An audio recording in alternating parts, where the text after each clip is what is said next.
James, Los Rancheros, the place for live sports and great food on 23rd Street between Jenks and Harrison.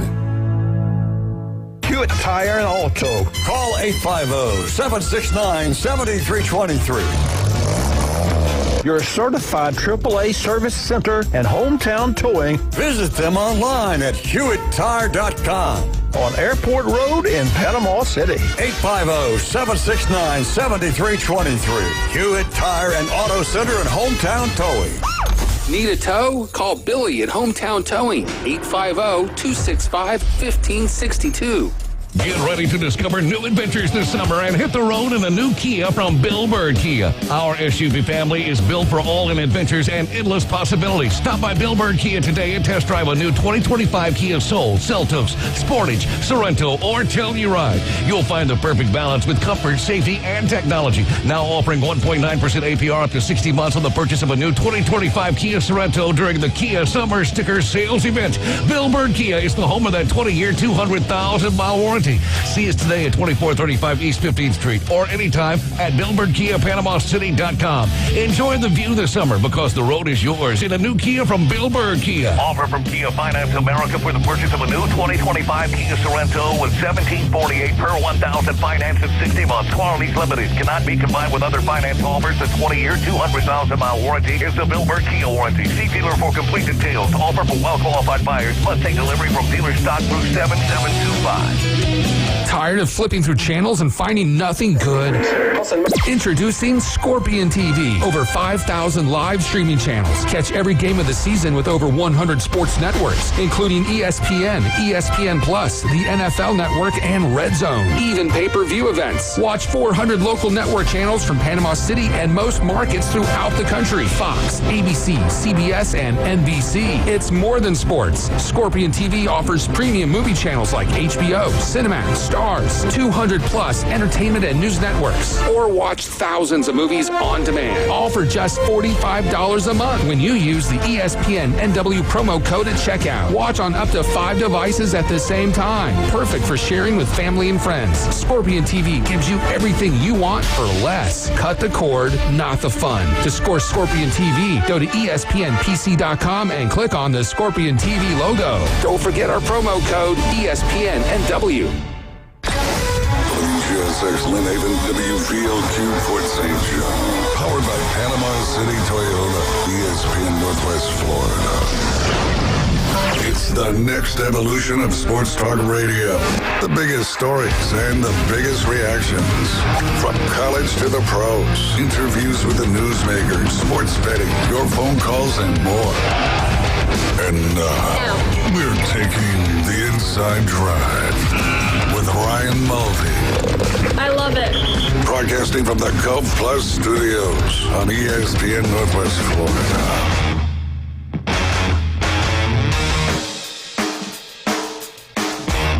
And a good morning, Northwest Florida. This is the Inside Drive coming to you live from the Gulf Plus Studios in beautiful Panama City Beach. James Fife filling in for Ryan Mulvey on this Thursday, June 19th. And with me, as always, making it happen, getting us out to the world that we call radio, David Hayes. What's going on, James? Another great night in the sports world. Can't believe that college baseball game. The Braves win again. Wow, so much great stuff to talk about this morning. Great sports last night. Enjoyed my evening quite much because, well, lots of baseball going on, and being a big baseball fan myself means lots of TV for me to watch. Beach flags today are single red, so be careful out there. Watch out for the riptides. Watch out for the waves. Swim in front of a lifeguard, and if you're not a good swimmer, just don't even get your toes in the water. Just turn the radio on, listen to 104.3 ESPN Northwest Florida, and enjoy the beautiful day out there in Northwest Florida. You can call the show. You can text the show, too, 850-215-6290. We are on Twitter, Twitch, YouTube, and Facebook, so make sure to like, share, and subscribe to all of our social mediums out there. And if you're on Facebook today, stop on in and give us a hi. We'll just say Hi to you. All right, let's get into some scores from last night. We will start off in the world of Major League Baseball. As David Hayes mentioned earlier, the Braves stay on the winning track. Braves take on the Mets in Atlanta 5-0 in favor of the Braves. Next game. First, let's Go ahead. just stop right there. I'm going to ease into excitement. I'm not going to get overly excited right now, but it was great to see that performance last night from Chris Sale. 8 2/3. I guess I'm not surprised that he pulled him after, you give up the runner. Not that he had a no-hitter going, but, just trying to make sure that we get out of that game. But great outing from Chris Sale. That was nice to see. And the bats look like they're getting excited a little bit. Ozzie Albies with 2 hits last night. So we'll see what ends up happening here, but it's nice to see 2 wins against the division leader. And then again, how good right now is Ronald Acuna Jr.? Well, Anthopoulos last night or the other day saying Chris Sale is not on the market. He is not for trade. He is not for sale. All right. So Funny. 2 things I got on the thought on that is 1, he's really not, or 2, he's driving up the price. It could be. I mean, he could be coach speaking, if you will, or general GM speaking right now. I still do not think that, because the other day I said that Chris Sale was in his contract year. Next year's his contract year, so that could make him more valuable. However, I just don't see Alex Anthopoulos giving up. I don't see. I would believe him when he says that that the Braves will not be sellers. I mean, if you think you got a shot at next season, yeah, and he's already there for next season, I don't see why, other than if you get somebody that like, hey, here's a haul. Yeah. If somebody comes up to you and just says, hey, you're not making the playoffs this year, we got a great chance. Here's a haul of minor leaguers that are going to be ready in the next year or 2. Give us Chris Sale. You got to really think about that. Yeah, absolutely, if that comes into play. But we'll have to see, because as of right now, it stands pat from his lips anyways, which is the only thing we can go off of, be it true or be it false, is that they're not going to be selling. So, and Chris Sale, at least, could Verdugo, could some other pieces be in play for other pieces? Possibly. Oh, there's pieces in play. We just don't know what they are. Exactly. So see what chess game he ends up playing. It's one of those things, once you get towards a trade deadline in any sport, it's like the seagulls in Finding Nemo. They're just GMs going around, trade. Because, it's excitement. People want to build in for the season, but, we heard it from Anthopoulos. Sale right now, not for sale. We'll continue on with our sports scores. Last night, Tampa Bay Rays taking on the Baltimore Orioles. This game down in Steinbrenner Field. The Rays win that game 12-8. Orioles come out hot. 8 runs in the second inning for the Orioles, and the Rays get the comeback. Like 4th largest comeback in Rays history at 8 runs, and the first time that they've had more than a 6-run comeback at home. So and the thing is, never done it at the Trop. Never done more than 7 runs at the Trop. But hey, doesn't matter. You're at home. Maybe Keep those wins. Maybe they need to get on the line with the Yankees and see if they can play in Steinbrenner Field again next year. Oh, they might have to, just depending on if got to have a stadium ready. If the Trop's ready, they might go in there. I don't know if the Trop will be ready. Steinbrenner's already said, and the Yankees have already said they can play this year. There is no agreement for next year, so maybe not agreement for next year. But if the sale goes through, that the Trop's going to be ready for 2026? Though they say that, but I mean, once you get into like building a new park, once you get into building and constructing something, especially something that's been damaged from a hurricane, which we all know very well about, fixing things after a hurricane, you think it's just the roof until you start digging into everything else around there, and then there's even more stuff that you got to fix up. We got a phone call from Wright State. Chris, Wright State, my friend, how are we doing today? Doing fantastic, James and Dave. How are we doing today? Having an awesome day, my friend. I'm on the radio. I can't be any happier. Hey, real quick, I never played hockey. Did you call them sweaters or jerseys? What would you refer to them as? I always called them jerseys because it was a jersey to me. The traditionalists love the word sweater. I think it's like a north and a south type of thing, right? Like in the north, they're sweaters, and down here, they're jerseys. Even when I was up north, you'd hear jerseys a lot. Even when I even got up into Canada with, guys around my age, you'd hear jersey every once in a while, like from a coach or an old man. The old guys out there, they would call it a sweater. And you'll still, I'll call it a sweater on occasion, especially when it's more for a pomp and circumstance situation. Like when a guy gets drafted, oh, look at the sweater. But, when I go into the store, it's like, hey, man, I like the jersey. Yeah. Well, the reason why I bring this up, and I thought about this the other day, and I'm not sure if you ever thought about this, but this is never going to happen. This is hypothetical. But imagine if the SEC decided they wanted to pump millions of dollars into NCAA hockey. How awesome do you think those jerseys and hockey masks would end up being? Just imagine the huge eye on the LSU hockey goalie mask.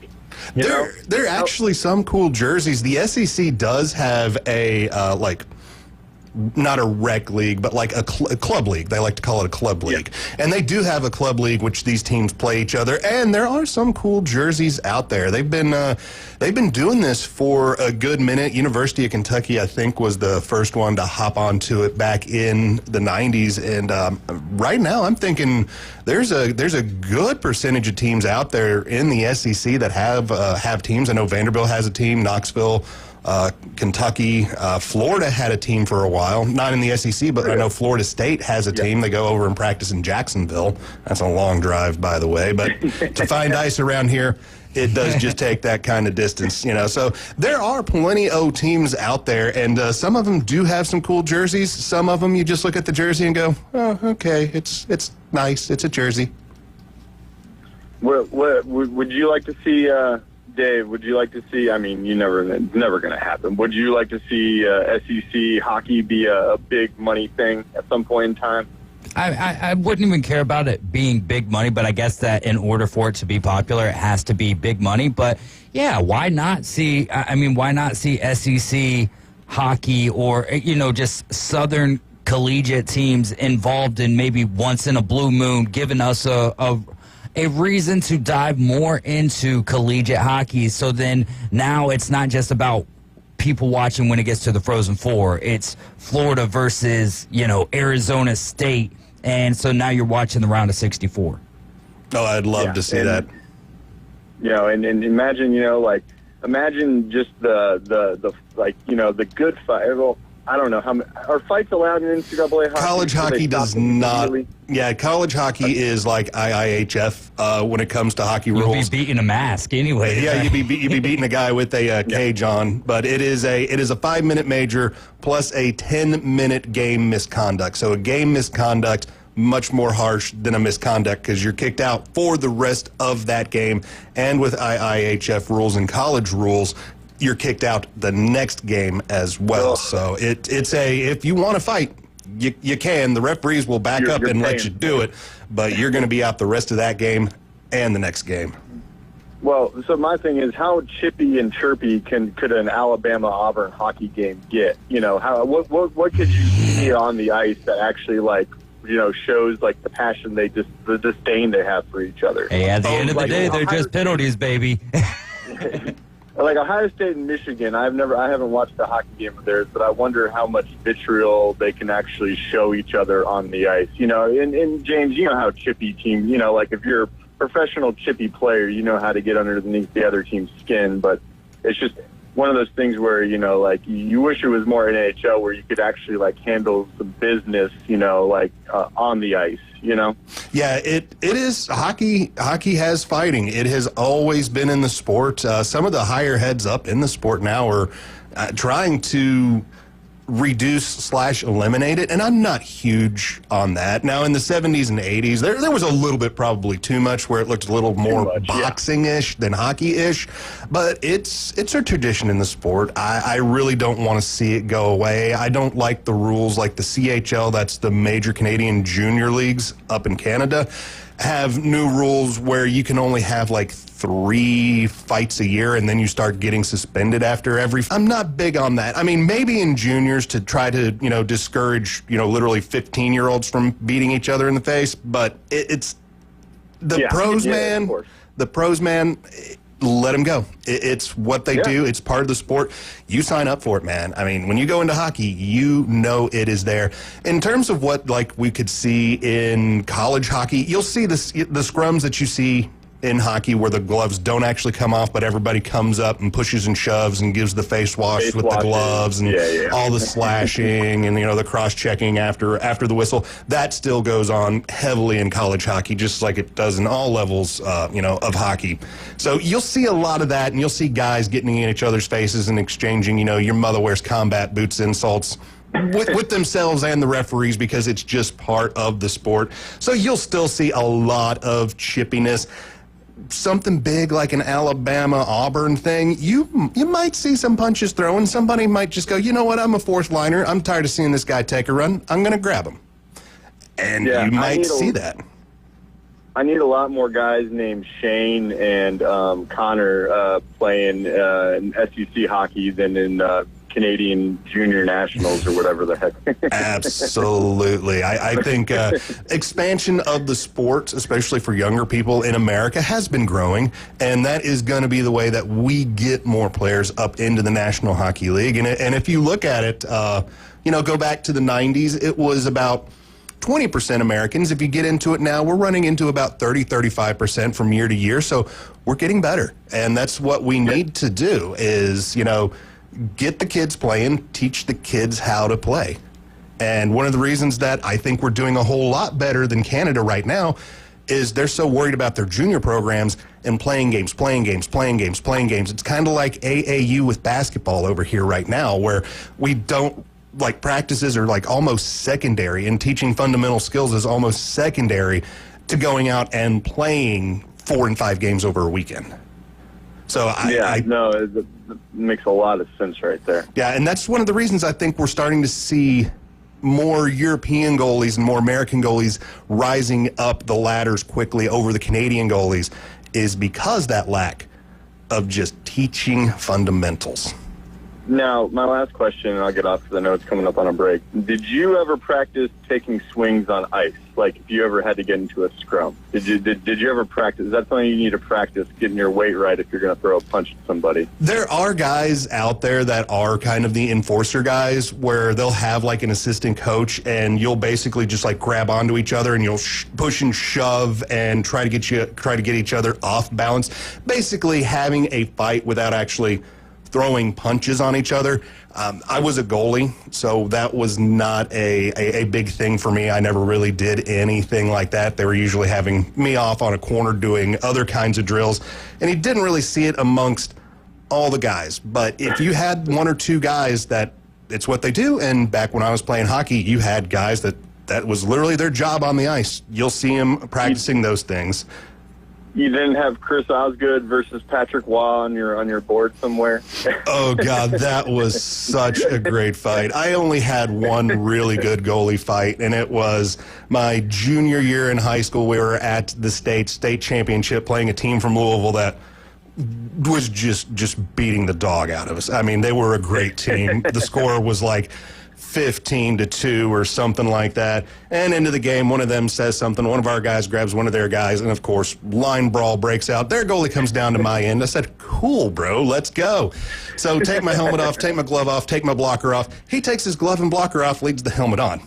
So one thing I have learned about being a goalie, if you wear a traditional goalie mask, those straps attach to the back, and they're elasticy so you can pull them.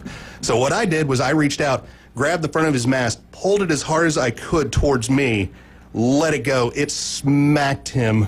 The chin bar just smacked him right back in the nose, and you just saw blood coming out from underneath his helmet. I was like, dude, you're done. I'm going on to the next guy.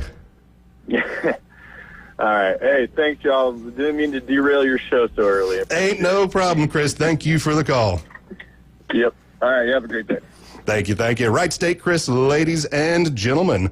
All right, good hockey Ohio talk. Brad texted in during that, and he said that Ohio State fan here. I've never seen an Ohio State versus Michigan hockey game either. It tells you how much we care.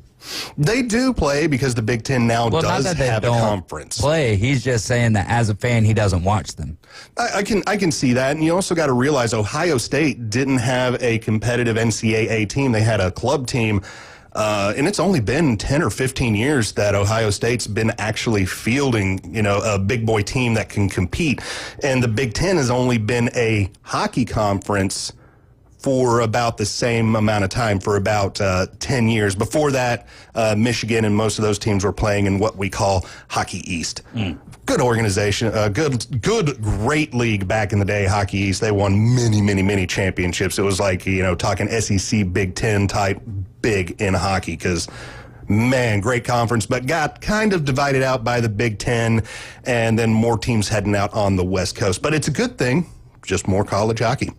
All right, more sports scores from yesterday. The Brewers and Cubs postponed because of rain up in the Midwest. The Red Sox take on the Mariners. The Red Sox defeat the Mariners 3-1. The Phillies taking on the Marlins. Phillies win that game 4-2. Rockies taking on the Nationals. Rockies win 3-1. The Rockies get another sweep. That's like 2 sweeps in 2 weeks. Yeah, that's insane. They are coming back, boys. And the Nationals, 11 game losing streak for them as well, right? Yeah, it's bad. Like, where did you guys go? Like, I thought they were going to finish somewhere near 500, and they still can. Yeah. But I mean, they're 30-44, so that's falling to the wayside kind of quickly. But man, I thought they were going to come in, and I didn't think they were going to compete for the East. Yeah. But I thought they would be competitive in the East. Well, they were for a little bit, and that's, again, I mean, it goes back to the same old when it comes to a season of baseball being a marathon and not a sprint, which is why you can't count the Braves out, and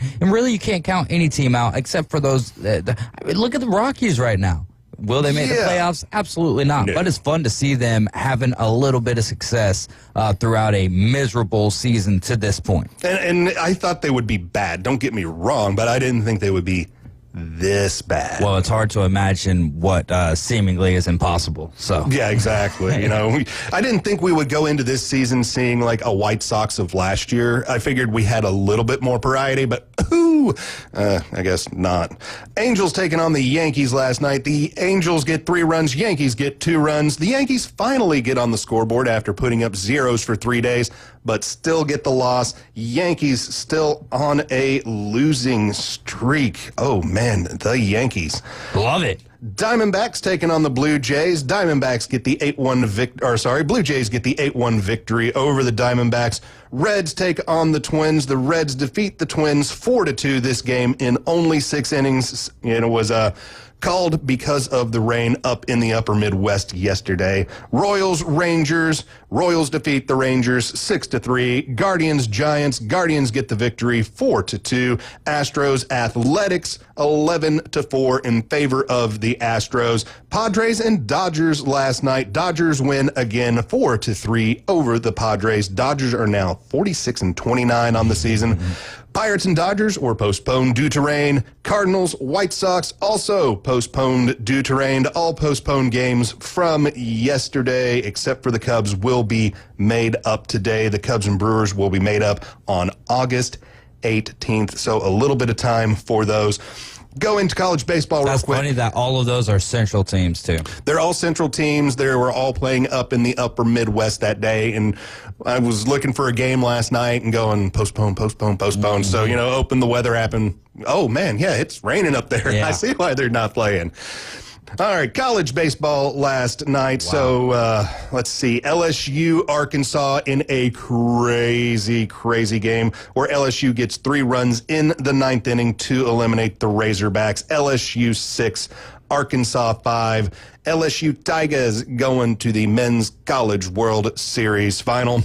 The other game last night for the College World Series, Coastal Carolina taking on the University of Louisville. Coastal Carolina handles the Cardinals quite handedly, 11-3. That is now 26 wins in a row? Yeah, 26 in a row for Coastal Carolina. But going back to that LSU-Arkansas game, first off, just the absolute heartbreak for both of those defenders. I mean, just errors that the final one where the second baseman is jumping up. Got it off the end of the glove. Yeah, that one, no, I wouldn't even, if I was keeping score of that, I wouldn't have called that an error. The first one is tough, right? Because I don't even think his glove touched the ball. So would you score that one an error?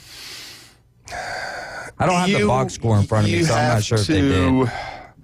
For an error, it must be average playable ball. Yeah, and you had to make a move for that. For an MLB guy, I might have called it an error. For a college guy, I probably would have given them a little bit more wiggle room to that, because especially when like college, you're still in a learning process. Or at least you should be. So you got to give him a little bit more rope to deal with. Now, Derek Jeter, Jeter's got to get that ball.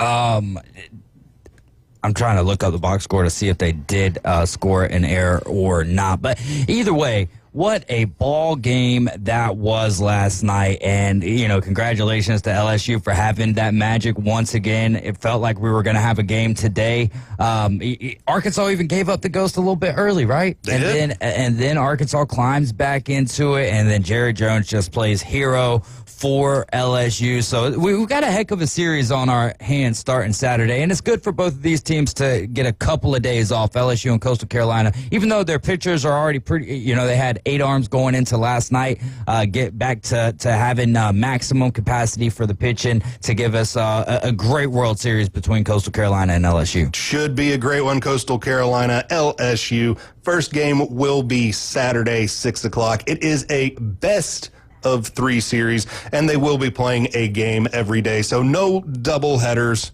for this, as there should not be a doubleheader in a championship game, because you got tons of time afterwards to make up for it, because, hey, what's going on after it? Nothing.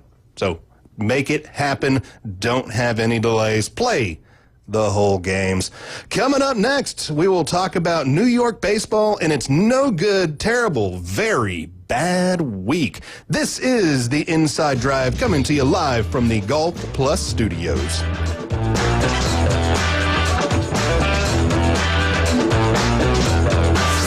ESPN Northwest Florida. The Dan Patrick Show. J.J. Spahn's a champion, and he did it in dramatic fashion. And, when you start to look, there's certain courses that are the stars. And as Rich Lerner said on the Golf Channel last night after J.J. Spahn won, Spahn not only beat the best, he beat the beast. And it's a great way to sum this up. It's the Dan Patrick Show, weekday mornings from 9 till 11. ESPN Northwest Florida. This is Joanna with ESPN Northwest Florida with your Thursday's weather. This afternoon and evening there will be a gentle breeze out of the west-southwest, a chance of thunderstorms and some sun, and 88. Possible thunderstorms and mostly clear skies tonight, about the same at 79. Tomorrow, mostly sunny in the morning followed by a chance of thunderstorms and a high of 88. This forecast is sponsored by Mid-South Lumber, the best little lumber yard in Panama City. Thank you for keeping that dial on ESPN Northwest Florida. Rely on it. With over 65 years of combined experience, Instant Replay Sports Cards is happy to help you take your collection to the next level. They carry all the new hobby boxes, signed memorabilia, and supplies. New and vintage cards and Pokemon. They sell and trade cards and are always looking to buy. They're an authorized source for Topps, Panini, Upper Deck, and Leaf cards. Instant Replay Sports Cards is open 7 days a week at 752 West 23rd Street, down from Academy Sports. It can always be reached at InstantReplaySportsCards.com. Are you looking for a place to take a leak? Do you have a truck, tractor, or other hydraulic equipment leaking or not performing as it should? At Reliable Hydraulic Solutions, we can get you back to work. Do you have a busted or leaking hose? Hydraulic cylinder or pump needing repair?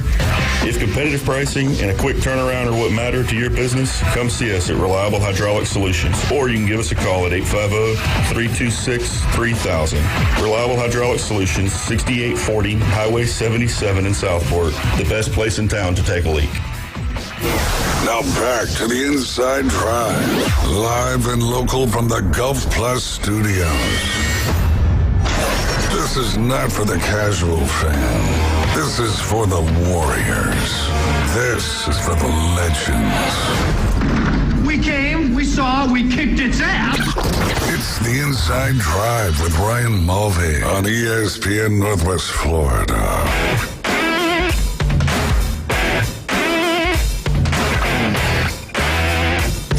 Inside Drive on 104.3 ESPN Northwest Florida, coming to you live from the Golf Plus studios in beautiful Panama City Beach. And if you got any golfing needs, need any golfing accessories, or just want to talk a little bit of golf, head on over to Golf Plus. Visit Alan Watson and the guys over there. We got one right here in Panama City Beach, shops at Edgewater, and up north of us in Dothan, Alabama, right off of Montgomery Highway. And ESPN Northwest Florida is the home for the Braves on the Gulf Coast. Braves taking on the Mets tonight. Pregame 6 o'clock after the afternoon underdogs. First pitch, 6:15. Atlanta Braves baseball on ESPN Northwest Florida is sponsored locally by Bill Bird Kia, PCB Hobby, Panama City Toyota, Hewitt Tire and Auto, and Hometown Towing. Be sure to give us a call, 850-215-6290. And I do believe that we have Michigan Eddie on the phone with us right now. Mr. Eddie, how is the day? Go Blue Sharks. Well, today is great. It's June 19th. This would have been my dad's 94th birthday, so happy birthday up in heaven, Dad. You know, he would have been 94.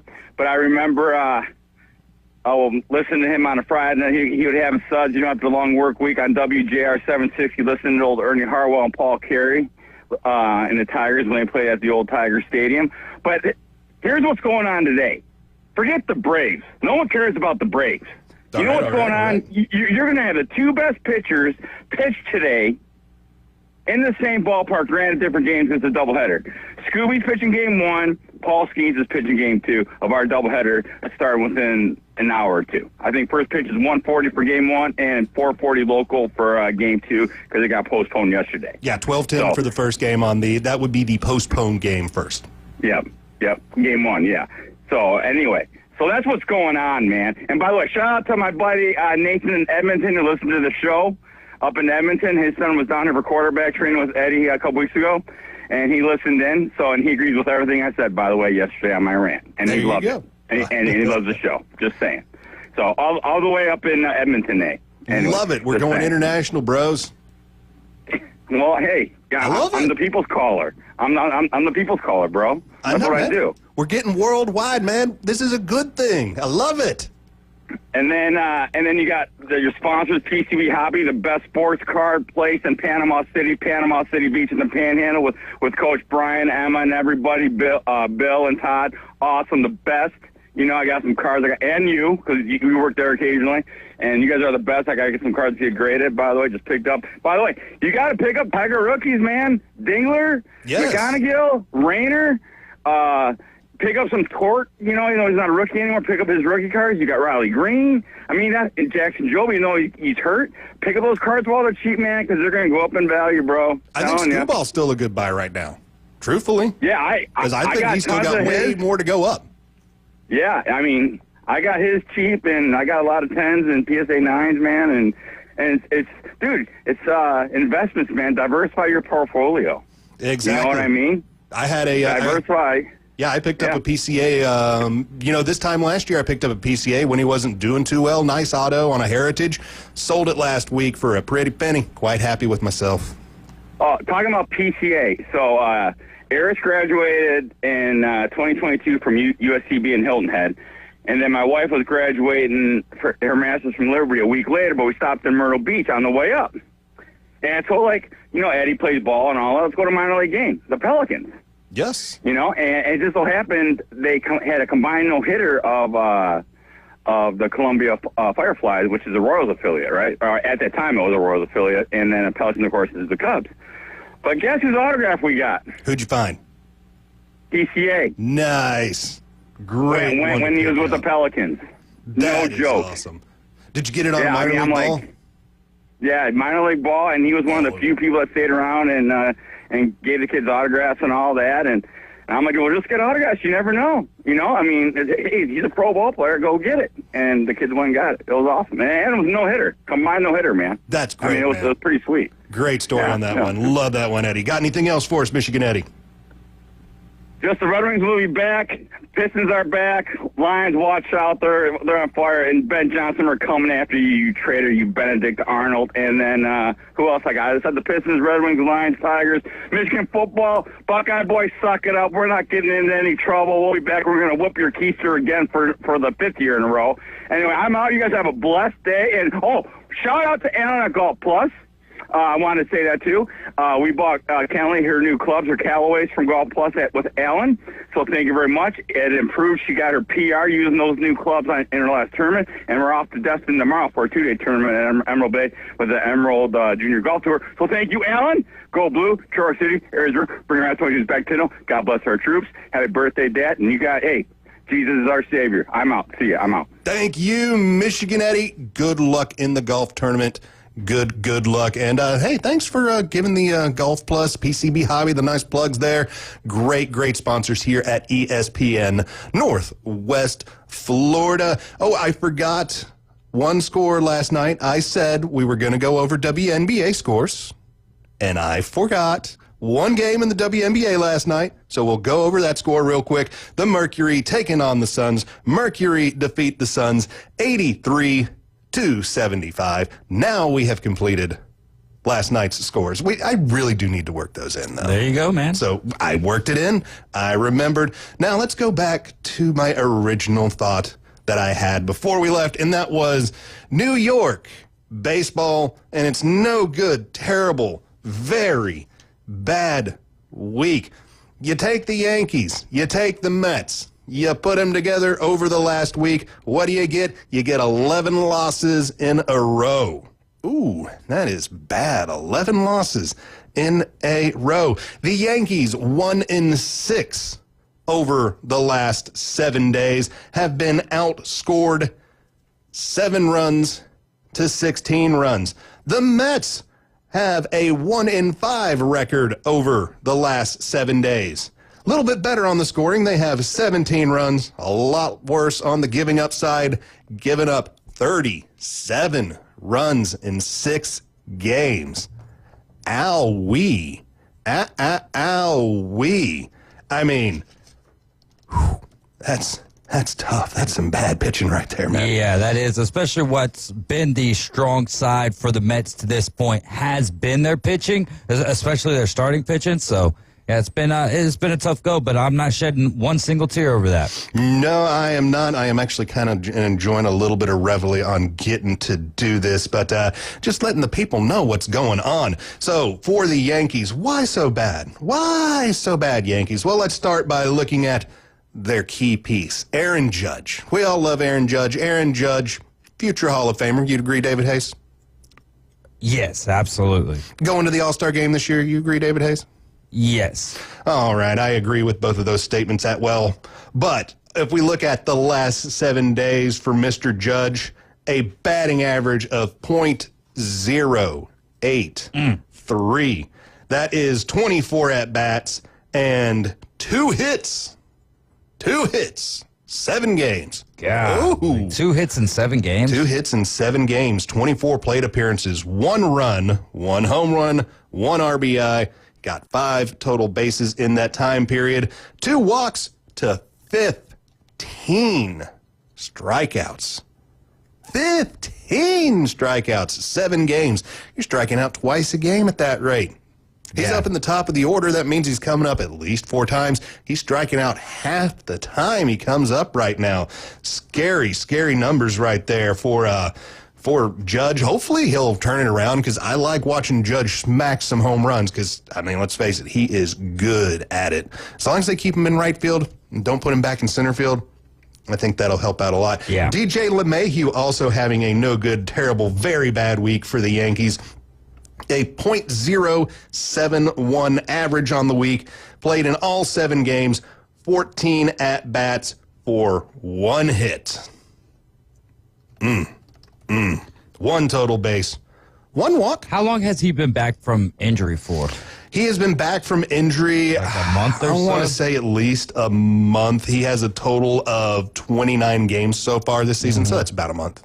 All right, so he Everyone's going to go through a slump. Yeah, he's been back long enough, but he sometimes when you start hot, you're going to find that slump. Like Ronald Acuna Jr. is not going to be able to stay this scorching stay at this rate, scorching at this level for the entirety of the time, and he's going to come upon a slump at one point in time. So that's the thing with DJ LeMahieu that I'm kind of giving him the benefit of the doubt. And he's up there in age now, too. I mean, 36 years old. Yeah, he's been around for a minute, and he is the starter, so... you're gonna have your ups. You're gonna have your downs. They're gonna figure out. He's only got 93 plate appearances, so yeah, he's still in the process of you at least need 150 to 200 plate appearances usually to get your core idea of what somebody is truly going to be that season. So we're about halfway there, and this is just over the week, but it kind of helps explain why the Yankees had a no good, terrible, awful, bad week. Who else not having the greatest week for him? Catcher Austin Wells, 5 games played, 14 at-bats, only 1 hit as well for a .07 ERA. Ben Rice only coming in with a 1.11 ERA in 6 games. Anthony Volpe coming in with 1.15 over 7 games. Jason Dominguez, 7 games, a 143. Paul Goldschmidt, 7 games, a 150. Cody Bellinger, 6 games, a 167. That's a lot of guys that you expect to bat pretty well hitting the Mendoza line, hitting under the Mendoza line by a good little bit. Overall, the average over the last 7 days, last 7 games for the Yankees, a measly 156 for an entire team average. That's bad, guys. Yeah, that's bad. Yeah. 66 strikeouts, 20 walks. Ooh. Not a pretty sight over there. But if we head on over to the pitching for the Yankees, not so bad, guys. The Yankees are not having an issue pitching. Carlos Rondon had the hardest week pitching for the Yankees. He had 1 start, made it 5 innings, gave up 7 hits, gave up 3 earned runs, got 4 strikeouts, 2 walks. That was the worst pitching appearance for the Yankees over the week. That's not bad. That is not a bad stat line for a starting pitcher in one game. Now, is it what you want every time? No. But, I mean, if he would have gone 1 more inning and still only given up 3 earned runs, he would have had a good game, according to people.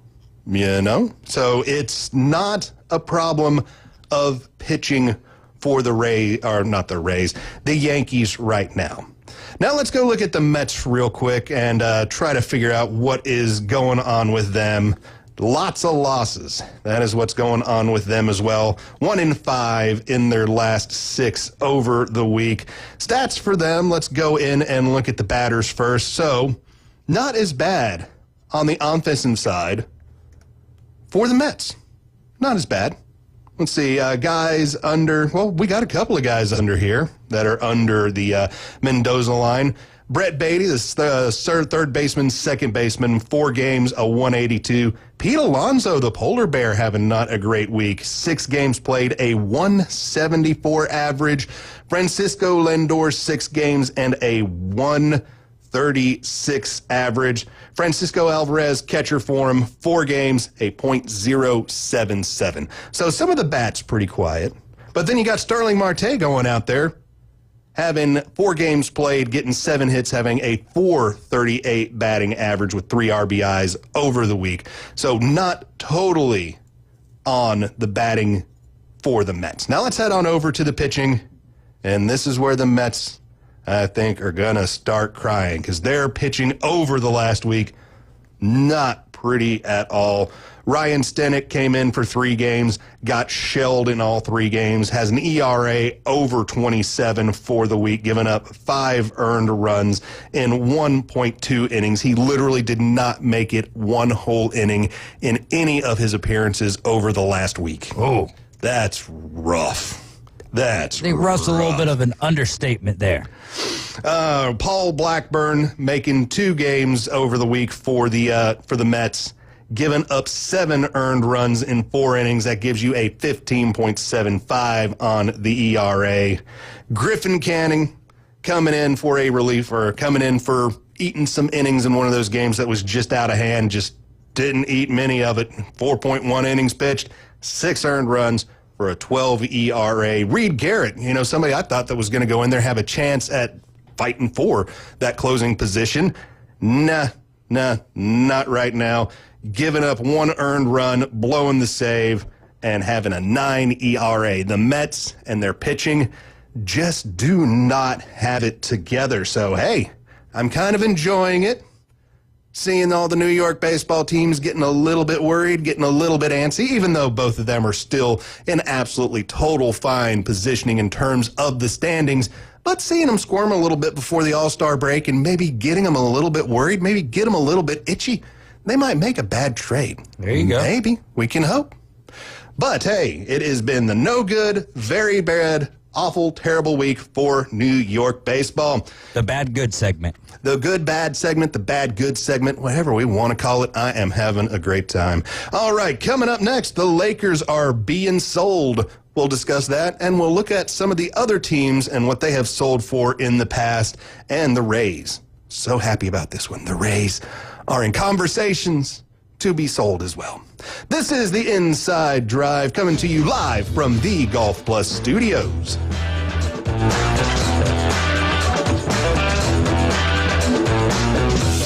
ESPN Northwest Florida.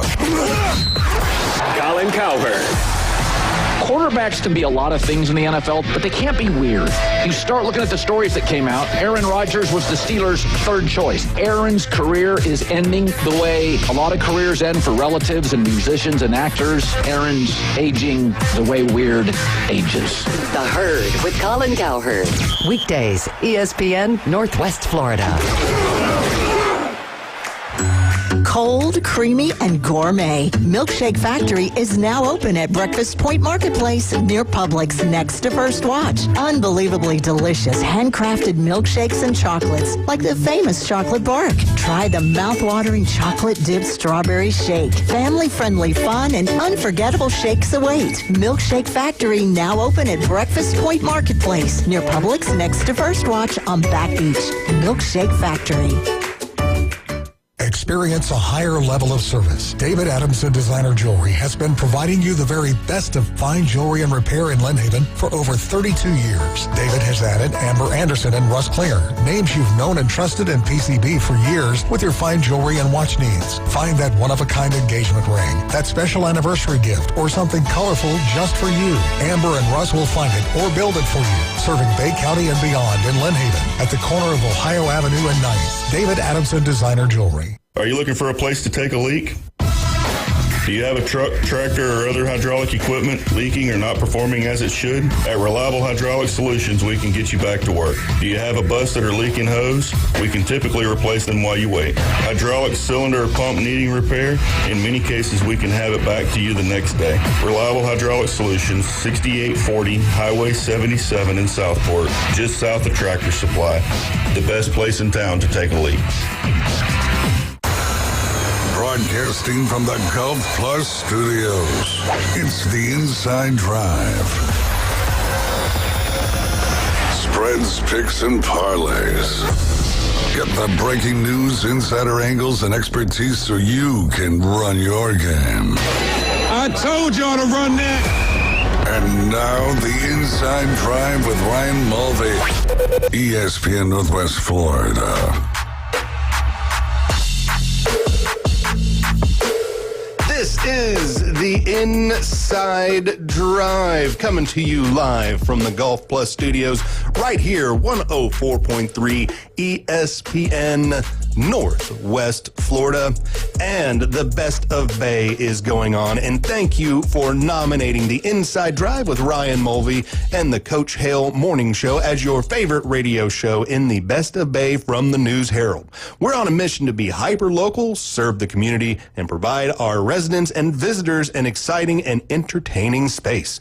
To keep your radio fun and positive in Panama City, Lynn Haven, Panama City Beach, 30A, and across Bay County, go to ESPNPC.com and vote for Ryan Mulvey or Coach James Hale for Best Radio Personality in the Best of Bay. And thank you for listening to 104.3 ESPN Northwest Florida. You can call the show or text the show 850-215-6290. We are on Facebook, we are on Twitter, Twitch, and YouTube. Like, share, and subscribe. I tried to combine share and subscribe into one word, and I don't think that is an actual word, but hey, at least we tried to make it into a word. So we have learned the Dodgers, the Buss family, are buying the Lakers in Los Angeles. It is a $10 billion deal that will get the Lakers to be owned fully by the Buss family. Now, the Buss family did own some of the Lakers. Wait, it's the Dodgers owner getting the Lakers? Yes. Okay. The Buss family, yeah. The Buss family owns the Dodgers, with Walter Buss being the primary owner. He will also be the primary owner with the Lakers. Am I right? No, I don't think so. I think the Buss family is the one selling the team to the guy with the last name Walter, who currently owns the Dodgers. All right, yeah. Mark Walter is his name. Mark Walters? Yeah, Mark Walter. Yep. All right, so $10 billion. That's a lot of bees, man. That's a lot. And Jerry Buss, the original owner of it, he bought it for $67.5 million. Oh, back in 1979. Back in the 70s. So they held on and did pretty well with their. Yeah, I would say did pretty well with that transaction. Pretty good. But now, I mean, you got a guy, and you see one of the other things. I think if you're a Lakers fan, this is somewhat exciting because Jeannie Buss is going to remain to be on as a governor, and then you're going to have a guy who obviously. You don't even have to think, does he care about which direction the franchise is going to go? He's already in your current city, Los Angeles, taking the Dodgers, getting them all the players that they need, just won a World Series. So, yeah, I mean, the Lakers franchise, I feel like, is going to benefit heavily from this. And the Buss pockets already have. I mean, it's a buy. You know, it is a $10 billion buy. And if we look from Forbes, you know, Forbes magazine, they like to tell you how much stuff costs. And earlier this year, the beginning of the NBA season, they came out and said the Los Angeles Lakers are worth about $7.1 billion. And they're being sold for $10 billion. But the thing is if you've got the money and you want to buy it, come out with the money then. And that is exactly what they did, I do believe. Well, which is wild because we were talking about this a little bit yesterday because the news broke on the afternoon underdogs. And we were talking about the Celtics and that they were about to get sold, but they've actually already been sold. Yeah, Bill Chisholm got them. And I mean, isn't it insane that the Lakers went for $4? Maybe it's not insane, but still, you're thinking of two of the most storied franchises in NBA history, and the Lakers go for $10 billion, the Celtics $6 billion. I mean, that's a crazy number right there. Because I mean, $6 billion's a crazy number. Because even if you look at the Forbes listing, the Los Angeles Lakers are listed as the third most valuable team at $7.1 billion.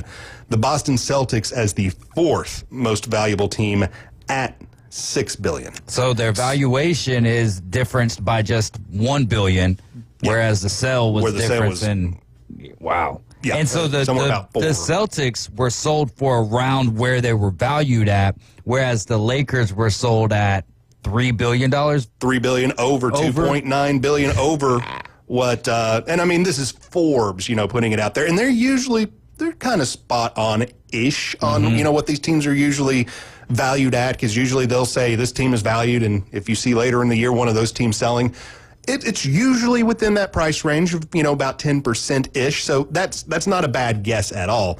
But for the Lakers being sold for that much just tells me that they wanted to buy. This has been, according to what I was watching on ESPN last night, he became a minority investor in 2021, and it was whenever he bought in, it was kind of under the idea that he was going to be purchasing this in the rest of the way. Yeah. So 4 years ago, and he's been the owner of the Dodgers since 2012. Look at the growth of the Dodgers. Oh, since 2012? Yes. Come on, man. So as much as I hate I hate strong. The chances that this is going to make the Lakers very successful is very high. So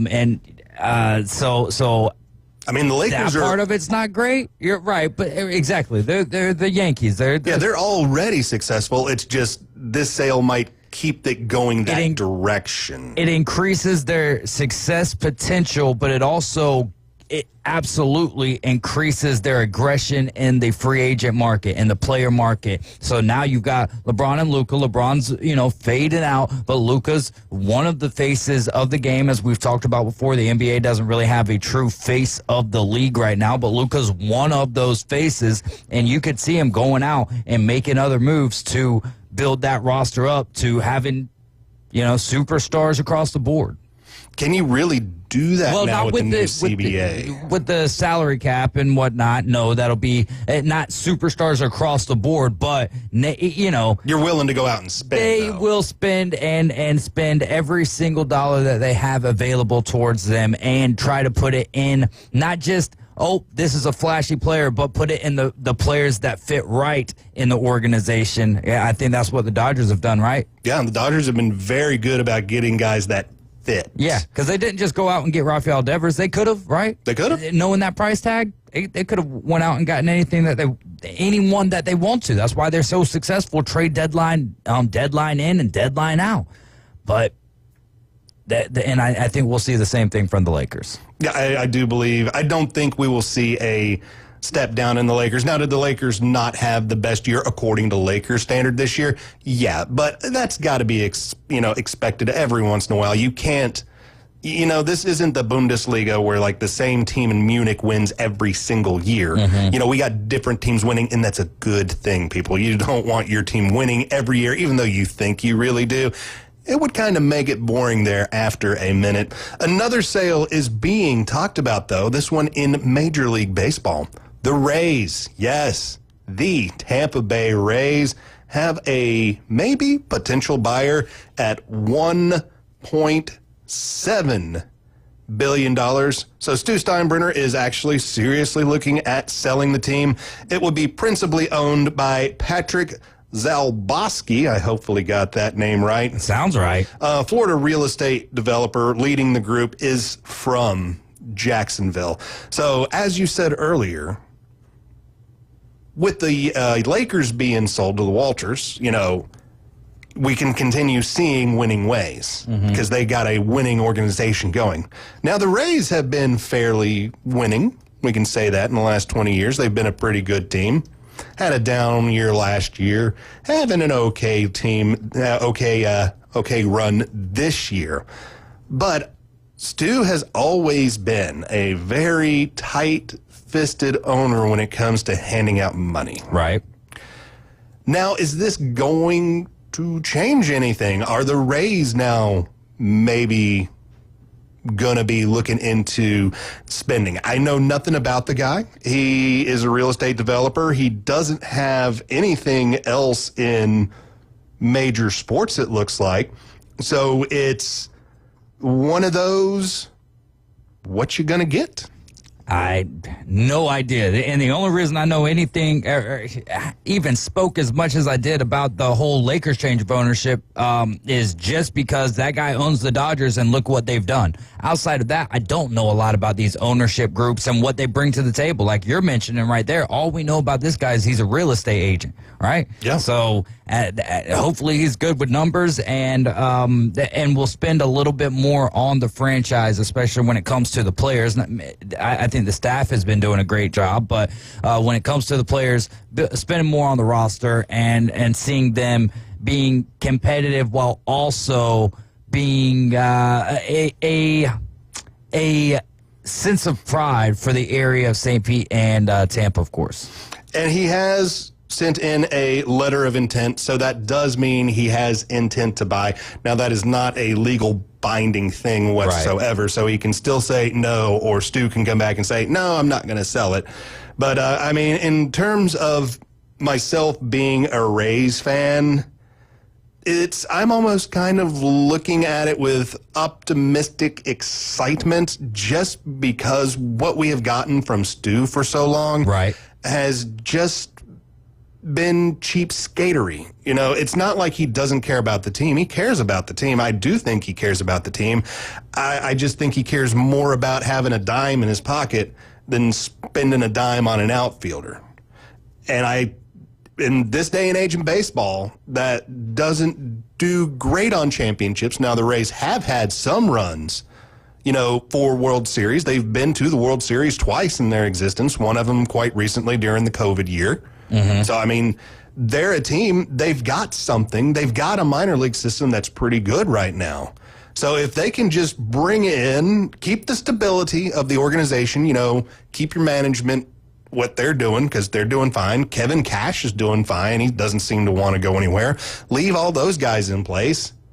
Now go out and get some players that can bring home that hardware. That would be a super, super sweet thing for Tampa. And it does look like they intend to keep the team in Tampa. Now, none of that is in writing. That's only hearsay and speak. So where does he practice real estate out of? I don't know if practice is the right. His main office is in Jacksonville. Okay, yeah. So I would imagine that it would at least stay in the state of Florida, right? I imagine it stays in Florida no matter what. I don't think Rob Manfred wants the team to leave Florida. Yeah. Now, when Stu was owning the team, Stu still owns the team, he wasn't going to let them leave Tampa. And I understand that because it was an owner that I think he wanted to get rid of because of the cheap skatery and was like, no, you're in Tampa. You bought the Tampa team. You stay in Tampa. Now, we might hear some conversations of going out to Orlando, which I think is more of the prime spot than Jacksonville. I just don't think it'll be Jacksonville at all. But there is a group in Orlando that seems pretty interested in building a stadium and not even using a whole lot of state and or city money to do so. So that might happen, but we have heard rumblings that it will be a Tampa team and that they will stay in Tampa. Either way, as long as they are staying in Florida, I am pretty happy. But I think at the end of the day, stay in Tampa, guys. Stay where your fans are. Stay where you built the team. Or lack of. Top of the hour, we are here. Coming up, the Afternoon Delight. This is the Inside Drive, live from the Golf Plus Studios, 104.3 ESPN Northwest Florida.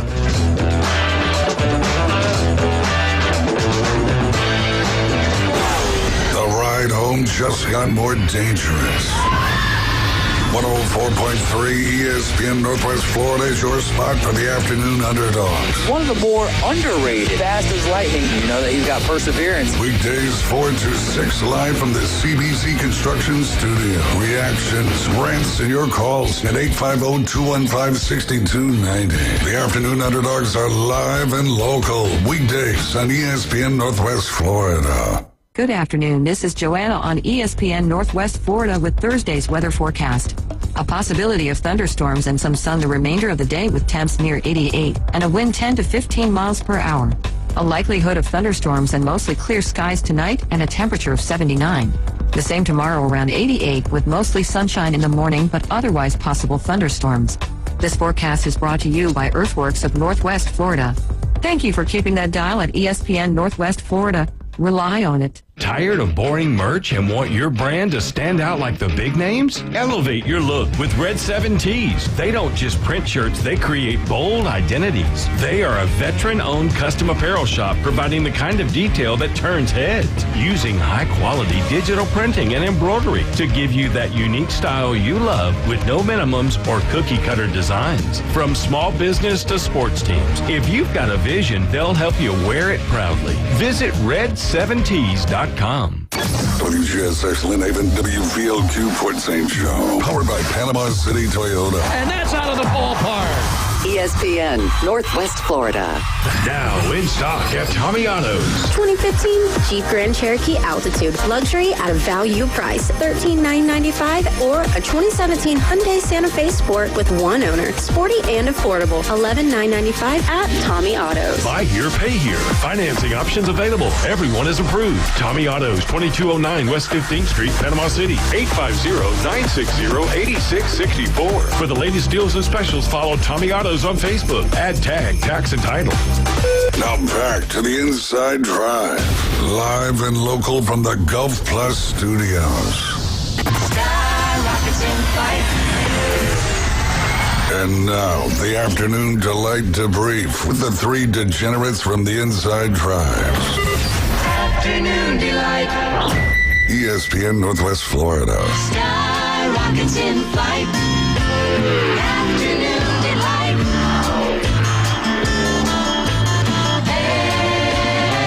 Afternoon delight.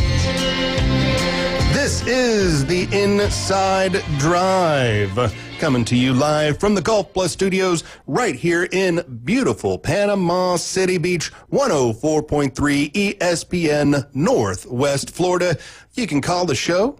You can text the show, 850-215-6290. And if you got any golfing needs, head on over to Golf Plus. They got rangefinders, they got tees, they got balls, they got clubs, they got bags, they got shocks, they got shoes, and they've got everything else that you need for golf. Shops at Edgewater right here in Panama City Beach, and up north in Dothan, Alabama, off of Montgomery Highway.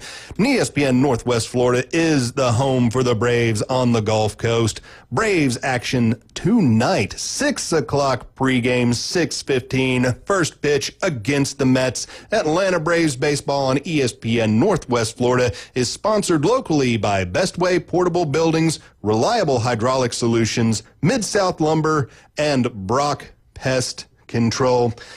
Good afternoon, all. We have left the morning. We are into the afternoon, and it is time for our afternoon delights. I will get us started with this little dizzy. In a bizarre display of defiance, a wild monkey was caught on camera ripping apart a government banner that warned against feeding wildlife, a scene that has both amused and intrigued Hong Kongers. The incident, captured on June 16th and shared on social media, shows a primate targeting a sign that read, "Fixed penalty, $5,000, leaving the fine amount conspicuously torn away. Netizens were quick to anthropomorphize the animal's actions with comments like, "It's protesting its right to eat, and this monkey must be literate. It knew exactly where to tear the sign." Others joked, "The Monkey King has spoken," and "Times are tough. Even monkeys are fighting for survival." Some, however, playfully scolded the culprit. "Oppose the policy all you want, but vandalism is not it." The move came as the Agriculture, Fisheries, and Conservation Department has recently intensified enforcement against illegal feeding, issuing Hong Kong $5,000 fixed penalty notices to 10 individuals in May and 16 in April. Offenders risk fines of up to 100,000 Hong Kong dollars and a year in jail under the Wild Animal Protection Ordinance. The AFCD warns that feeding alerts animal behavior and harms the ecosystem, urging the public to report violators via the phone number 1823. No monkeys were made available for comment. I've got one over here. Hit me with it. This is from UPI, which is a site that Ryan uses a lot for these afternoon delight debriefs. There was some severe weather that swept through Indianapolis that left something unusual in its wake, a mysterious dome-shaped object. Residents in the area of 19th Street and North Pasadena Street said the dome was spotted in the road after a storm swept through the area. The strange structure drew crowds of onlookers Wednesday. Our sidewalk out here has become a tourist attraction, resident Sandy Jones told WRTV. Some neighbors suggested that the object could be a radome, a structure designed to protect satellite antenna and other delicate equipment from weather.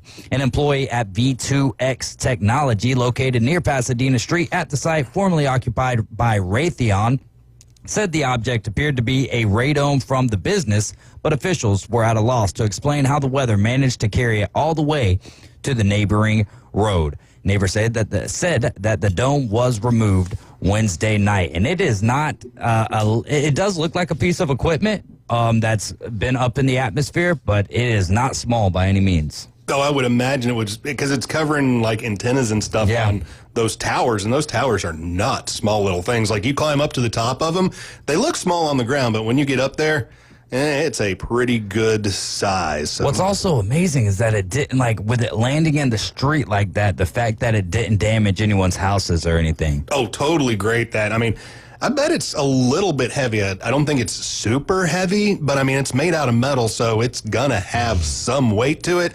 And it's bigger than a car. And when you take anything that's falling and plummeting from the sky, it's got a little bit of velocity behind it, I do believe. There you go. All right, I got one. I got two more, but here's the next one for us. A motorcyclist last seen wearing a "Come Get Me" sweater has been arrested by the Guelph police. On May 29th, an officer spotted a bike with no license plate driving erratically on Stone Road West and Edinburgh Road South. Police pulled up beside the motorcyclist at a red light and told the rider to pull over. Instead, he took off. Police said he was going approximately 120 kilometers per hour, so that is done in English, so that's about 80. In English? English. So that is done to about 80 miles per hour here in America. On Stone Road, and the interest of the public safety, they stopped their pursuit. They turned to the social media to find the motorcyclist. Police noted he was wearing a sweater with "Come Get Me" written across the back. That post, they said, was viewed 575,000 times, and several tips were reported, which led to the identification of the rider. On Friday, a 20-year-old Guelph man was arrested and charged with dangerous driving, flight from police, stunt driving, and offenses under the Highway Traffic Act. He also received a 30-day suspension, and his motorcycle was seized for 14 days. Some parts of the bike, police added, had been wrapped in red in an apparent attempt to avoid detection. Consider him got, the release from the Guelph Police Department said.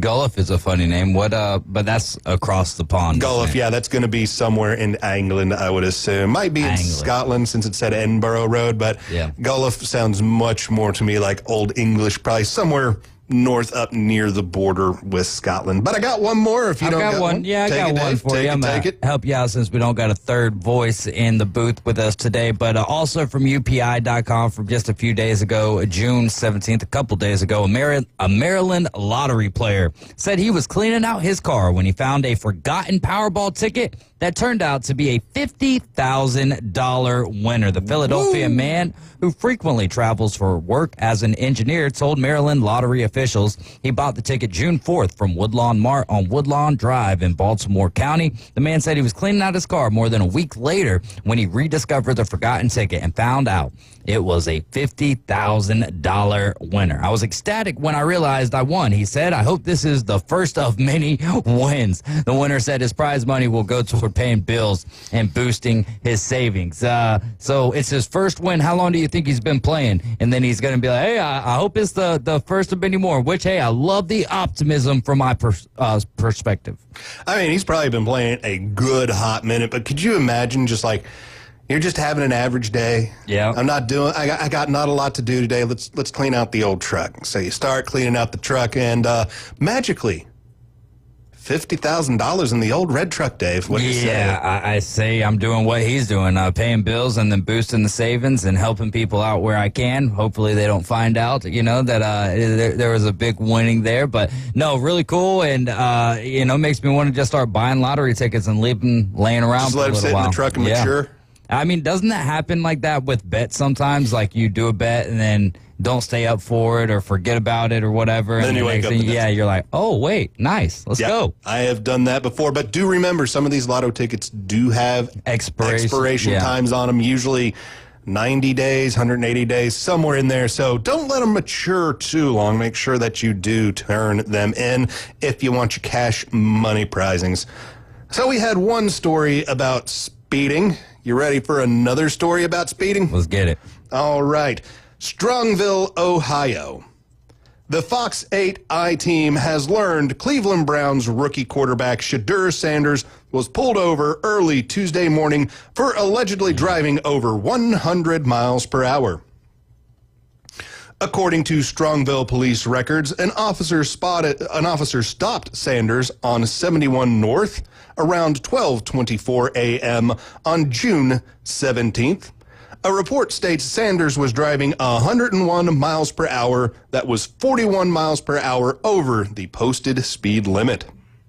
The Ohio State Highway Patrol says last year more than 83,000 people were given tickets for speeding 20 miles or over the speed limit, and there were more than 3,700 received tickets from going over 100 miles per hour. The I-Team has done several stories on drivers speeding over 100 miles an hour, including a city firefighter who was clocked driving 117 miles an hour. Judy Converse has spoken for the Ohio Traffic Safety Office, saying, "There is no excuse for extreme speeds. We reached out to the Cleveland Browns, and nothing was returned." Sanders was drafted by the Browns in the 5th round of the NFL draft. Shortly after arriving in Cleveland, he visited John Marshall High School, talking to students and answering questions. He encouraged students to make good decisions and listen to their parents. Ohio Brad says that it is basically a rite of passage to get pulled over on 71. And Strongville is famous for getting pulled over there on 71. So, rite of passage there for Shedeur Sanders. He's just becoming a true Clevelandian. Becoming a true Clevelandian, looking like he went to the University of Georgia. Yeah, absolutely. Who doesn't love speeding? All right, so that was our afternoon light debrief. I got one more for you. We can finish it on a feel-good one from June 18th, just yesterday. Workers from the Pittsburgh International Airport's maintenance department spent hours searching for and eventually finding a diamond that fell from a traveler's ring on the baggage carousel. April Schmidt returned to Pittsburgh from a business trip to Los Angeles on Friday and discovered the fabled bad luck of Friday the 13th was with her when she reached to get her suitcase from the baggage carousel. "As I went to retrieve my bag from the carousel, my hand got stuck between the suitcase and the edge of the carousel. It pinched my hand, so I pulled my hand back really quickly." She then realized on her drive home that the diamond ring was missing from the engagement ring her husband had given her in 1992. Oh, that stinks, right? Because you initially look down and you see the glimmer, so you know what I mean? Like, you might not feel the difference right there, but then when you notice that the wedding ring's gone, oh, tough. But at least it won't cause a fight at the house, right? Because it's like, yeah, you got a good reason. Yeah, well, not just that you have a good reason, but you still have one piece of it on, right? Like, it would be different if both rings were missing, right? And then he's like, why aren't you wearing your wedding ring right now? You know what I mean? Of course you would have the good reason, but if you got the engagement ring on still, it's like, why do you only have one of your rings on? Something must have happened, right? She rushed back to the airport and started searching for the gem, and she was soon joined by stationary engineer Tom Riordan, electrician Steve Turkley, and 2 other members of the airport's maintenance staff. Schmidt ended up leaving empty-handed after about 90 minutes, but the employees continued to search and even removed panels from the carousel to search inside. She received a call about 4 hours later with good news. The diamond had been found. 2 paint sticks taped together, scraping dirt from underneath the carousel. That's how they actually found it. So 2 paint sticks. I can imagine. I mean, you don't want to, like, you got to have a solid to push it around. That's got to be difficult to find it, because diamonds aren't, unless you're just super wealthy, they ain't really all that big most of the time. Yeah, there you go. She said it restored her faith in humanity, honestly. These men didn't know me at all. They knew nothing about how long I've been married. They knew nothing about my husband or the stone or the sentimental value or the economic value, but that didn't matter. They were just committed to doing the right thing. The incident was not the first time Pittsburgh International Airport workers found a traveler's lost diamond. Kristen Tunno was preparing to leave the airport in 2023 when she realized the diamond was missing from a ring recently given to her by her 99-year-old grandmother. April Lakaitis, a customer service worker at the airport, located the diamond on the floor of a bathroom. How about that? Whoa. So the airport workers in Pittsburgh, or at Pittsburgh's airport, way to go. What is it? PGH it's whatever the Pirates, their City PGH, Connect jersey. Yeah, that's the airport code. So hey, apparently the Pirates doing it, and deservedly so for PGH. Congratulations to them for the performing everything. I'm looking it up to see if it's PGH or PGX. I thought it was an H, but let's make sure. That makes more sense. That makes more sense. It's all right. Don't worry about it. I'm not worrying about it. Not worrying about it at all. So, got a couple more minutes. Got any 4th of July traditions, Dave? Because I'm not going to be, this is my last show I'm hosting before the 4th. So, I wanted to get that question out there because 4th of July is one of my absolute favorite holidays. Birthday for America, which I love. Great holiday in the summer. Lots of baseball on, which I love. Fireworks at night, which is always awesome. Hot dogs, hamburgers, cerveza. It is, like I say, one of my absolute favorite holidays. So, Dave, any kind of good traditions 4th of July you and or your family like to do? Well, first, it looks like the Pittsburgh International Airport is PIT, P-I-T. Oh, well, that makes a lot of sense, actually.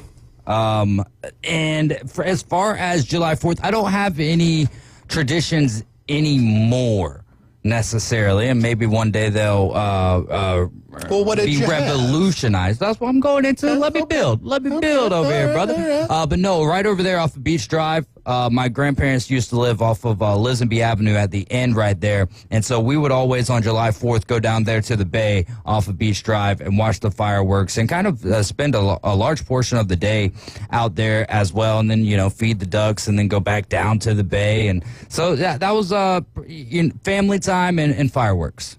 For me as a kid, my parents used to kind of go all out on the 4th of July. They'd have a big party at their house in Kentucky. They'd invite their friends over. They'd let me even invite my little friends over because they just wanted to have a, big party. It would start, noonish. We would have a father-son baseball game in the backyard. The swimming pool would be open. My dad was out there flipping hamburgers and hot dogs for everybody all day. And then once it got dark, we pulled out the fireworks, and we shot firework after firework after firework. We burned through so many of them. I'd hate to think about how much we really spent on it, but we had such a great time doing it.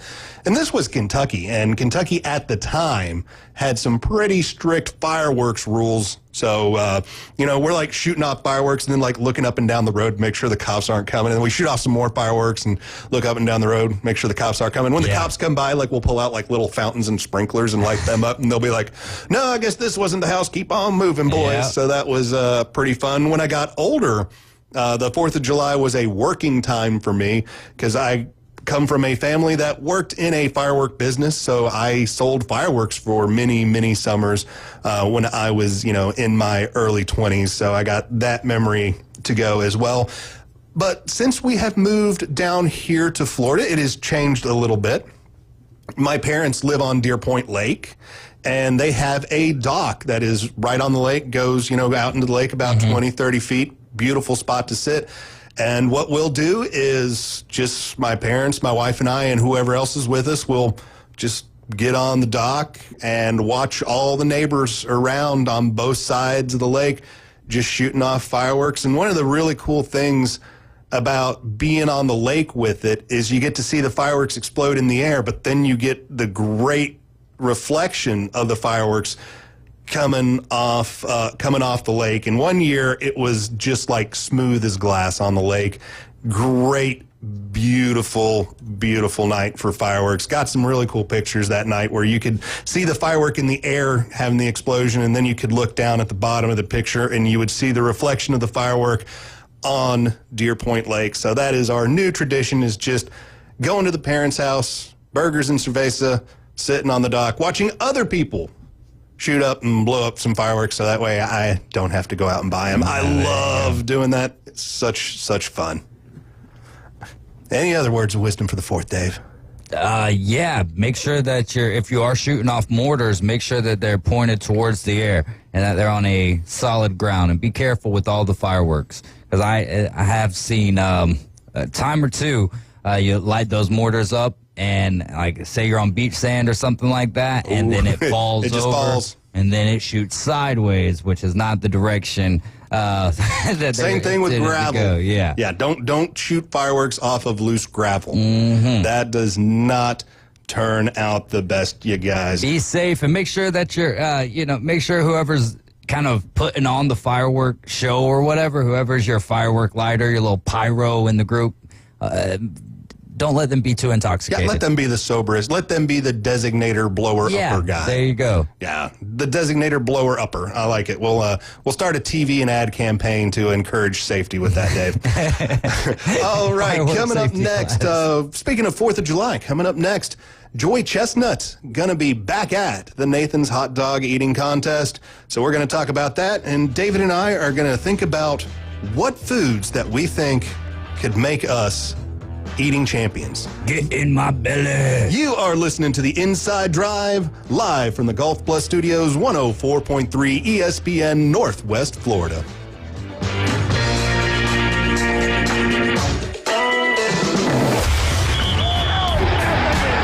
Keep the game going with ESPN Northwest Florida. Just because you get out of the car doesn't mean the Sports Talk and Live play-by-play have to end. Just say, hey, Alexa, open ESPN Northwest Florida. From Michigan Avenue to the man cave, from the car to the kitchen, we've got you covered. Keep the game going. Hey, Alexa, open ESPN Northwest Florida. Good afternoon. This is Joanna on ESPN Northwest Florida with Thursday's weather forecast. A possibility of thunderstorms and some sun the remainder of the day with temps near 88 and a wind 10 to 15 miles per hour. A likelihood of thunderstorms and mostly clear skies tonight and a temperature of 79. The same tomorrow around 88 with mostly sunshine in the morning but otherwise possible thunderstorms. This forecast is brought to you by Earthworks of Northwest Florida. Thank you for keeping that dial at ESPN Northwest Florida. Rely on it. Your spot for exciting college baseball and the best boiled seafood around is Lone Star Boil House. Watch the College Baseball National Championship Tournament and the College World Series on their huge Jumbotron. Plus, Lone Star Boil House is where the locals go for the best boiled seafood around. Shrimp, red royals, and everything crab. Follow Lone Star Boil House on Facebook for amazing food and beer specials. Lone Star Boil House, 320 West 5th Street, downtown Panama City. Hi, folks. It's Tracy from Tracy's Fine Jewelry. Did you know that we have a master jeweler right here in the store? That's right. She has over 20 years experience in the art of repairing jewelry. Most repairs are done within a week, so don't send your jewelry off for 6 weeks. Bring it to us at Tracy's Fine Jewelry. We size rings and solder chains. We can reset your diamond into a new setting and even custom design. You'll get your jewelry back quickly and looking as good as new. Tracy's Fine Jewelry, Bay County's trusted jeweler for over 50 years. Broadcasting from the Golf Plus Studios, it's the Inside Drive. And now the Inside Drive with Ryan Mulvey. We're gonna have a talk. Tell me what you know. It's a frantic noise. ESPN Northwest Florida.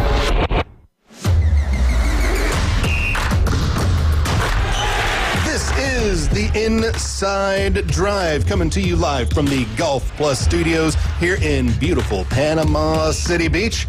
James Fife filling in for Ryan Mulvey on this Thursday. Happy Thursday to all of you out there listening to us. David Hayes with me as usual. And remember, we are voting for the Best of Bay, and thank you for nominating the Inside Drive with Ryan Mulvey and the Coach James Hale Show mornings as your favorite radio show in the Best of Bay from the News Herald. We're on a mission to be hyper-local, serve the community, and provide our residents and visitors an exciting and entertaining space. To keep your radio fun and positive in Panama City, Lynn Haven, Panama City Beach, 30A, and across Bay County, go to ESPNPC.com and vote for Ryan Mulvey or Coach James Hale for Best Radio Personality in the Best of Bay. And thank you for listening to 104.3 ESPN Northwest Florida. And Ryan Mulvey won that trophy last year, so let's keep it in-house right here, 104.3 ESPN Northwest Florida. Janarius Robinson is going to have a Win Within Football in Cheer Camp on June 28th from 10 a.m. to 2 p.m.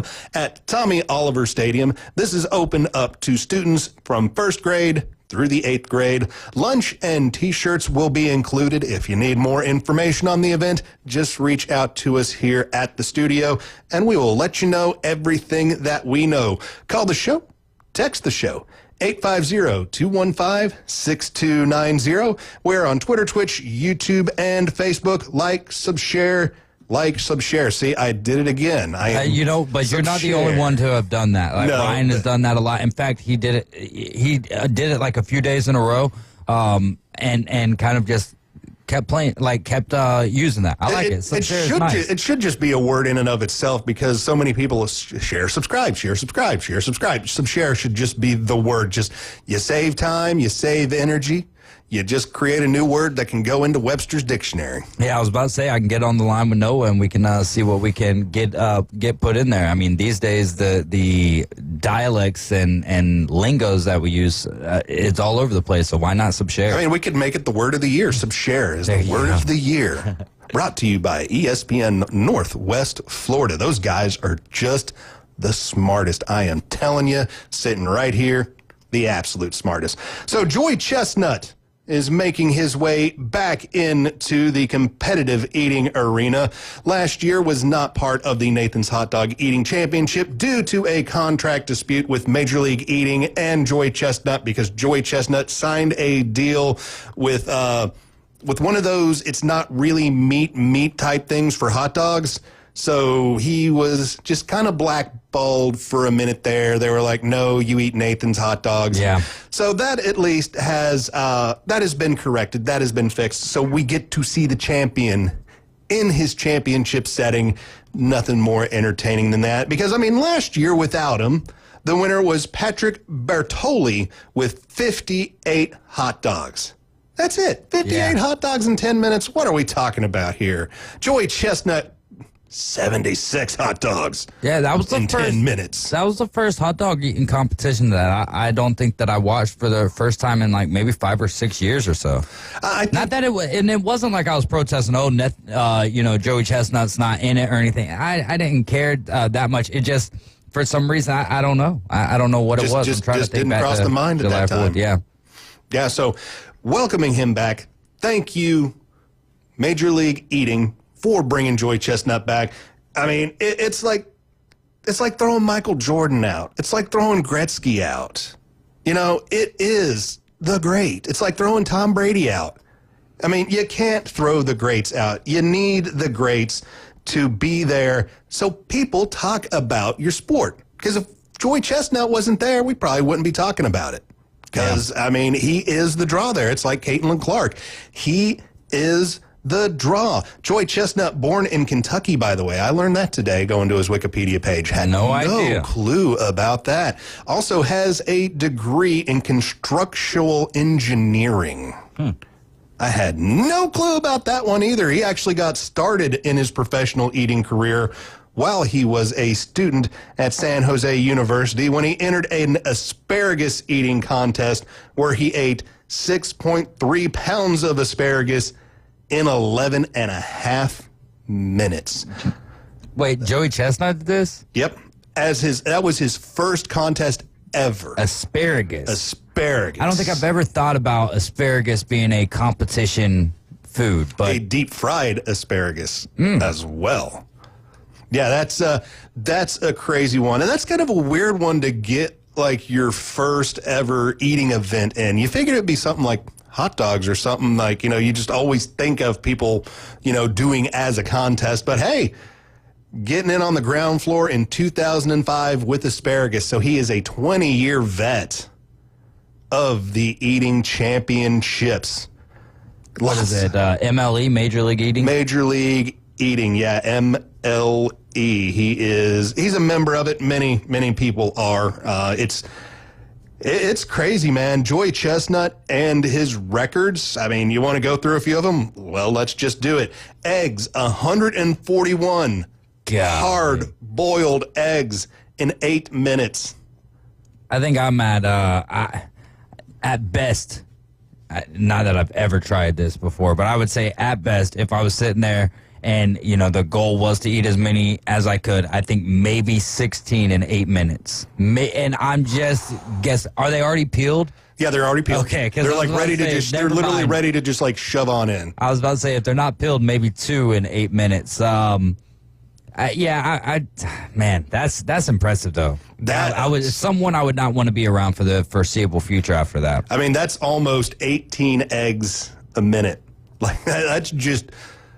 But I mean, the thing I can see about doing a hard-boiled egg, where I could see it being easier than like some of the other things, like a corned beef sandwich or a Philly cheesesteak or anything really involving bread, is because with the bread you've got to chew to just break it up enough to even just swallow. But like with a hard-boiled egg, I could see that being pretty easy to just like shove go, because it's so soft you can almost just literally crush it with your tongue and swallow. So I can see that one as being a little bit easier one to get done.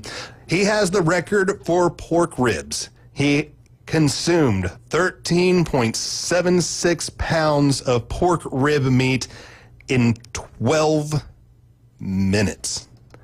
I love ribs. But in 12 minutes, 3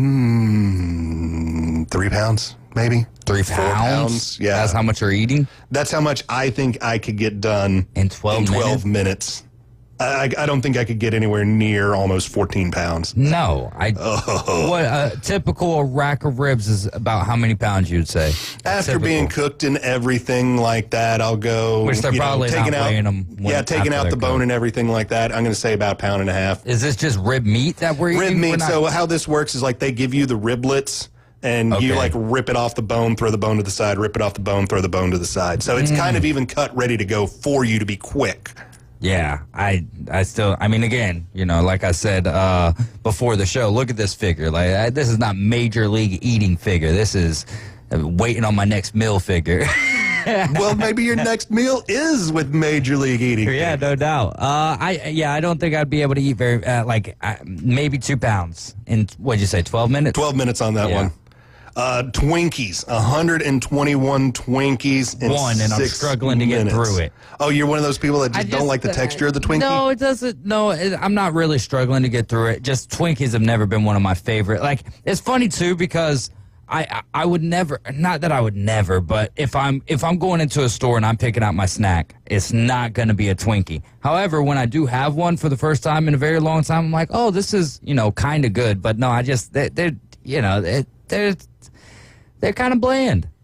I like action in my sweets or whatever. I like Star Crunch and stuff like that. I'm not a big Twinkie person, but I'm not usually, my sweets are more of like Jolly Rancher type things. Yeah. I'm not really on the cakey sweetie sides. Now, if you give me a nice chunk of cake, I'm going to eat it. I mean, look at this figure. I don't turn food away. I do love some oatmeal cream pies, and you know, you brought up Jolly Ranchers. I've been eating a lot of Starburst lately. Oh, big fan of that. Here's a record I don't understand. You ready for this one? Yeah. Ice cream sandwiches, 25.5 in 6 minutes. How did you not, like, get a debilitating brain freeze from that and just, like, hit the floor in pain? What was this one again? I was reading a text in from Ohio. Brad, he said, imagine Joey Chestnut's pee after all of the asparagus. Oh, my God. Clear the room. Yeah. Ice cream sandwiches. Ooh. 25.5, 6 minutes. Yeah, my teeth are starting to get a little bit more sensitive to cold. I could eat a little thing of Ben & Jerry's in like 2 or 3 days. I mean, but for me, man, it's that whole brain freeze that you can get from that. I'd just be 2 or 3 days. Like, yeah. That one is like, how do you practice for that one? Like, how do you get your body physically ready to have that kind of a shock from brain freezes? That has got to take some training. I guess you start off with like 5 ice cream sandwiches at once and just start working your way up. I would love to know, like, your exercise routine for eating that much ice cream that fast. Yeah, no idea. No, I wouldn't even watch a documentary on that. That's how much I just, like, You gotta have a special place in your brain, I think, to do competition eating. Oh, you absolutely do. You've got to have a special spot in your brain and a stomach that I would assume is pretty empty when you go into the competition. I would assume you wouldn't want to eat for like a day or two, but you don't want to go too long without eating because you don't want to shrink your stomach either. So I'm sure there's a fine line for those guys, and how and what they do. I mean, I'm sure you probably need to just even go out and run and do things like that to keep your metabolism up to allow you to process it quicker. I'm sure that also, makes it pretty easy. Because if you look at most of the guys that are like champions in championship eaters, not a lot of them are heavier than me. A lot of them a little bit chunky to skinny even. Right. It's skinny fat. It's just kind of crazy looking at that. I mean, here's some other, these are not Joy Chestnut records, but here's some other records of different things consumed. Crawfish. 6.5 pounds in 10 minutes. We tore up some crawfish together over there at Lone Star Boil House. Lone Star Boil House. I don't know if I got to the 6.5 pounds in 10 minutes, though. No. I probably got to like about a pound, maybe pound and a half in like an hour and a half. Yeah. And I was still pretty done at that point, but delicious steamed seafood right there, my guys. All right, other great ones that just crazy to me. 13.22 pounds of watermelon in 15 minutes. Whoa. That's that. I mean, you know how you feel your stomach sloshing because you had too much? You're like, whoosh, whoosh. I can imagine the slosh that I would be getting from that. How about, here's one that Will Levis might be able to take on. 4 32-ounce bowls of mayonnaise. What? 8 minutes. 4 32-ounce bowls of mayonnaise in 8 minutes. And you don't eat anything else with it. You are just straight up eating mayo. Yeah, I could do like two spoonfuls, I think. Now, if I got bread, if I could use bread, then I could eat mayonnaise and bread. Yeah, I'm poor. I know how to get that done. I mean, I've had plenty of mayonnaise sandwiches. I've never taken a spoonful of mayonnaise and licked it like I do the peanut butter, though. Yeah. that one for me, just trying to figure out how to stomach that one. It was,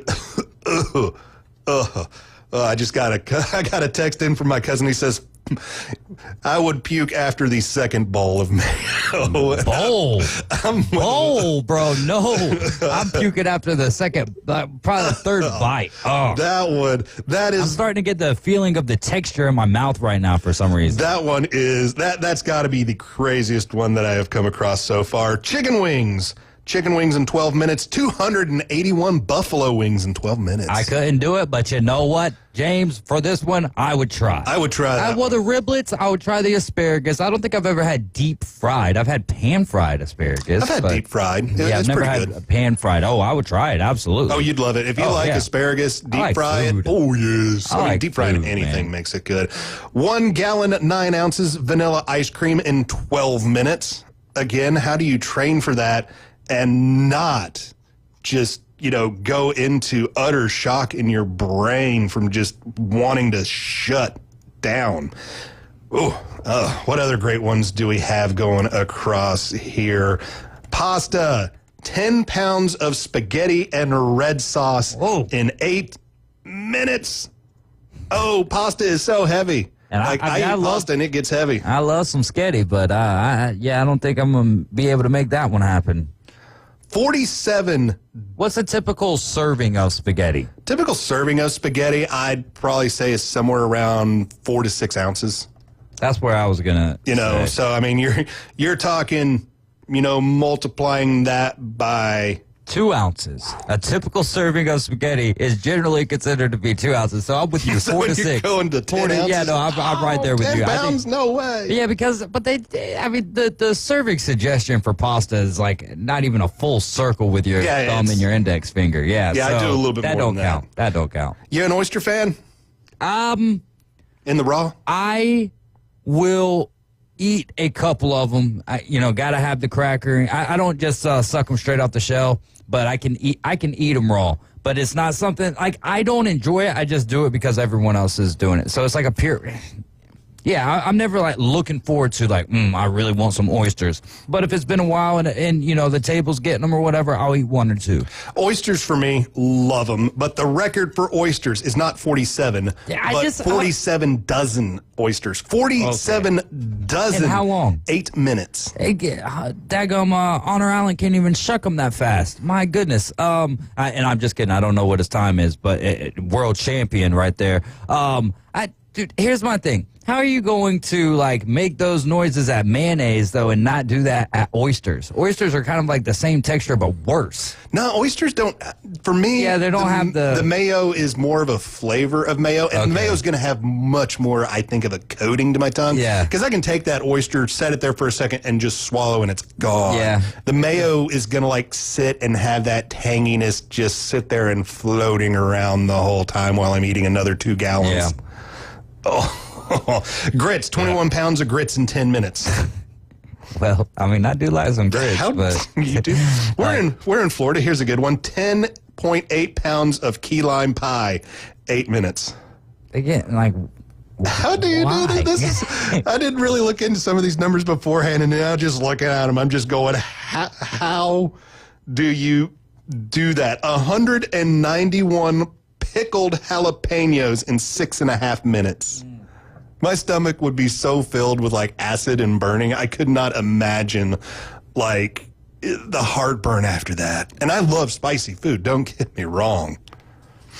Oh, crazy, crazy, crazy. I could keep going through this the rest of the show, but we need to take a little bit of a break. So how about when we get back, we got our $2 bets, and we got This Day in History. You are listening to The Inside Drive, coming to you live from the Golf Plus Studios, 104.3 ESPN Northwest Florida. ESPN Northwest Florida, available on all your devices. Connected. Hear your favorite sports talk hosts. The Coach James Hale Show. You're listening to Inside Drive live. The afternoon underdog. And your favorite teams. Braves win it! We're live on the app. Tune in, Alexa, ESPNPC.com, Facebook, YouTube, and in your car at 101.9 and 104.3. Wherever you go, there we are. ESPN Northwest Florida. Mid-South Lumber, where they treat you like family. Locally owned and serving the residents of Bay County for over 45 years. See Mid-South Lumber for all of your DIY projects, including windows, doors, siding, lumber, and millwork. Are you building a new home? Bring your contractor in to Mid-South Lumber and meet with a member of their sales team to discuss your framing, siding, windows, and doors. Mid-South Lumber, the biggest little lumber yard in Panama City. 717 West 11th Street. Tired of flipping through channels and finding nothing good? Introducing Scorpion TV. Over 5,000 live streaming channels. Catch every game of the season with over 100 sports networks, including ESPN, ESPN Plus, the NFL Network, and Red Zone. Even pay-per-view events. Watch 400 local network channels from Panama City and most markets throughout the country. Fox, ABC, CBS, and NBC. It's more than sports. Scorpion TV offers premium movie channels like HBO, Cinemax, Stars, 200 plus entertainment and news networks, or watch thousands of movies on demand, all for just $45 a month when you use the ESPN NW promo code at checkout. Watch on up to 5 devices at the same time. Perfect for sharing with family and friends. Scorpion TV gives you everything you want for less. Cut the cord, not the fun. To score Scorpion TV, go to ESPNPC.com and click on the Scorpion TV logo. Don't forget our promo code ESPN NW. Now back to the Inside Drive, live and local from the Golf Plus Studios. Live from the 19th hole. I can't believe you're a professional golfer. I think you should be working at the snack bar. It's the Inside Drive. The price is wrong. ESPN Northwest Florida.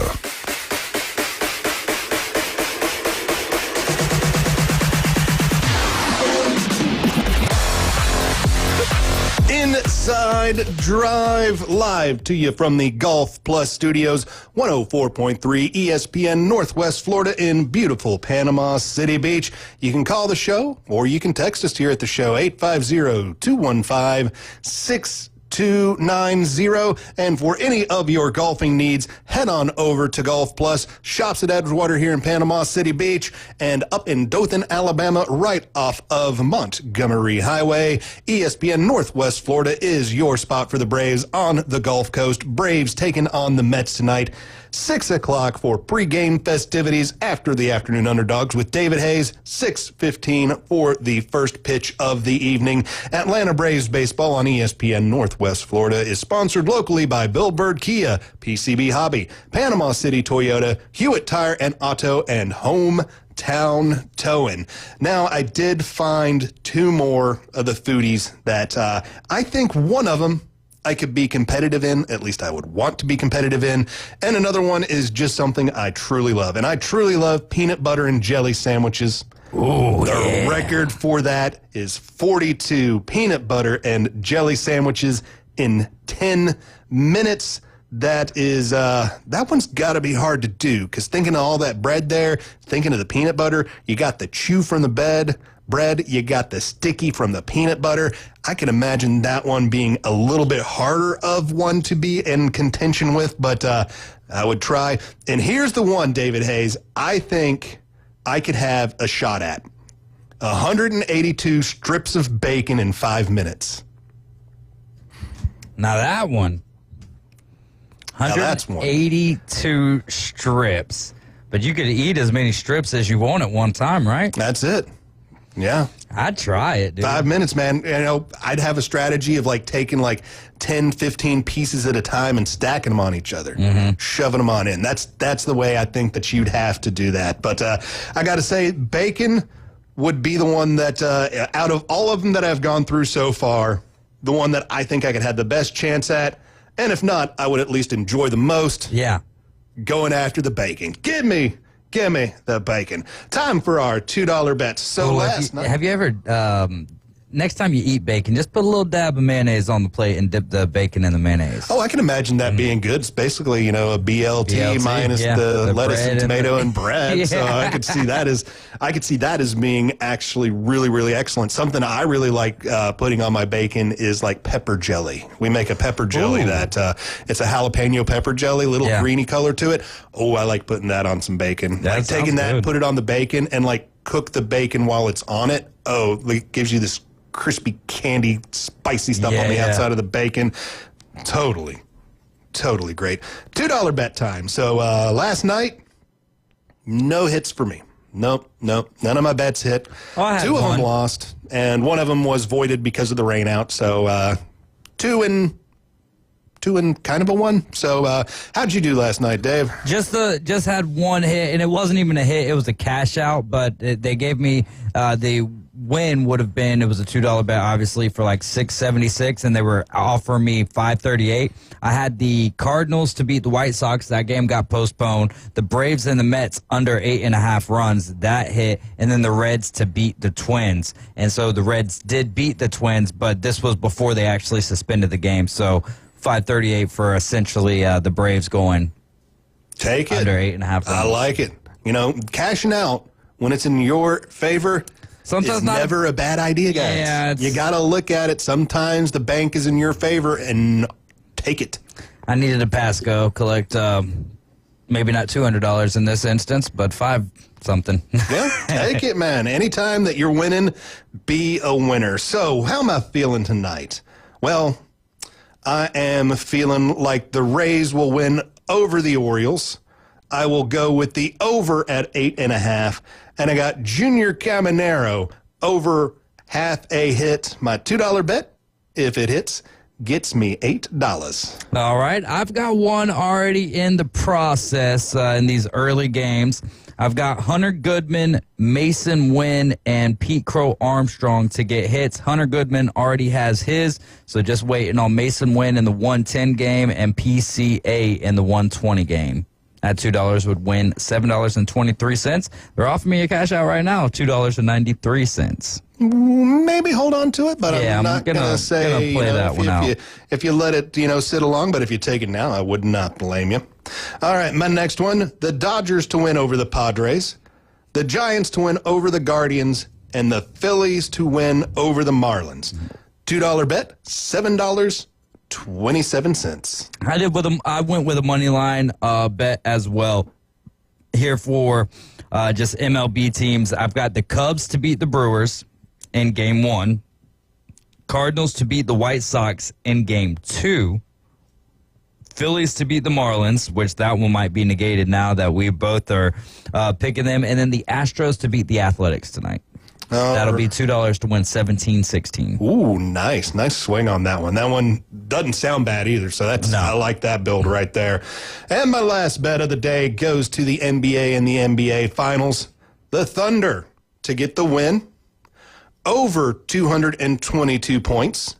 Jalen Williams on the over at 23.5, and Siakam with the over at 6.5 rebounds. Okay. My $2 bet, if it hits, $12.50. All right, I've got a 4-legger here also for the NBA Finals. Pascal Siakam's going to need to have a big game tonight. He's going to have to take over and be that guy for the Pacers. So I've got him going over 21.5 points. I have Andrew Nembhard, who I think it's his night to go off. He just needs to get 10.5 points. Pacers to win, and then Pascal Siakam just to get one steal, and that would be $2 to win $24. But more importantly, I don't even care about the bet. Let's get that W tonight, Pacers, and push it to a Game 7. To Game 7. We'll go through this day in sports history. It is Thursday, June 19th, and on this day, 1867, Ruthless, ridden by J. Gilpatrick, wins the inaugural Belmont Stakes at Jerome Park in the Bronx. The first victory purse is $1,850. Not too shabby back then, huh? Not at all. I should have gotten out an inflation calculator and figured out what it was worth right now. 1973, Pete Rose of the Cincinnati Reds and Willie Davis of the Los Angeles Dodgers both record their 2000th Major League Baseball hit. Rose got a single in a 4-1 victory over the Dodgers, and Davis hits a home run in a 3-1 win over the Atlanta Braves. Here's a sad one. 1986, Len Bias, the second pick in the NBA draft for the Boston Celtics, dies 2 days after being drafted from a heart attack induced by cocaine usage. 1999, Dallas Stars win their first ever Stanley Cup as Brett Hull gets that controversial goal at 14:51 of the third overtime to give the Stars the 2-1 victory over the Buffalo Sabres in Game 6. So back to that victory, $1,850 in 1867 and 2025 would have a purchasing power of about $40,183. So pretty good, but still not like purses we're seeing given out now. But I am sure the first race did not have the draw or the money behind it that the current races do. This day, 2000. I want to see what the current purse is for the Belmont Stakes. First place is 1.2 milli. Yeah, that's a lot more than 40,000. NBA Finals, Los Angeles Lakers beat the Indiana Pacers 116-111 in game number 6 to win the franchise's 12th title. The MVP, Shaquille O'Neal. 2006, Cam Ward stops nearly everything, giving the Carolina Hurricanes their first Stanley Cup victory, a 3-1 win over the Edmonton Oilers in Game 7. 2015, Alex Rodriguez hits the career number 3,000 hit for the New York Yankees. Yankees defeat the Tigers 7-2. In 2016, LeBron James and his relentless Cavaliers pull off an improbable NBA Finals comeback to give the city of Cleveland its first title since 1964. James delivers on a promise from 2 years ago to bring a championship to Northeast Ohio. All right. 1.2 million today has a purchasing power of 55,000. In 1867. So that's what the purse would have had to be. Crazy. Yeah, and it was nowhere near that one at, what do we say, $1,850. Just need to put another 0 and a couple of 5s in front of it, right? Mm-hmm. All right. NBA Game 6. Yeah. David Hayes, give me your prediction. Prediction. I'm staying away from predictions in this game because I don't have any I don't really have any thoughts outside of what the Pacers need to do, but the biggest question is going to be Tyrese Halliburton and the injury, right? And then it's where do you answer that question from there? If his injury is too severe for him to be a part of the offense, how do you fill that role? Not fill it. How does Tyrese Halliburton, what role does then he perform if he's going to stay on the floor? Because it's going to be hard to get a player who can still walk, who wants to play in the NBA Finals off the floor. So that's going to be interesting. Pascal Siakam, again, has to take over. Pacers need to limit the turnovers. That is easy, like an easy point out, right, because of how much they've been turning over the ball. And then you're going to have to try to not stop SGA as much as stopping Jalen Williams and stopping Chet Holmgren. Keep them below not just the over-under totals, but keep Jalen Williams underneath 20 and keep Chet Holmgren underneath 13. And I think that you have the Pacers winning tonight in Game 6. If those things happen, the Pacers could win Game 6 tonight and then force it back to Paycom Center in Oklahoma City.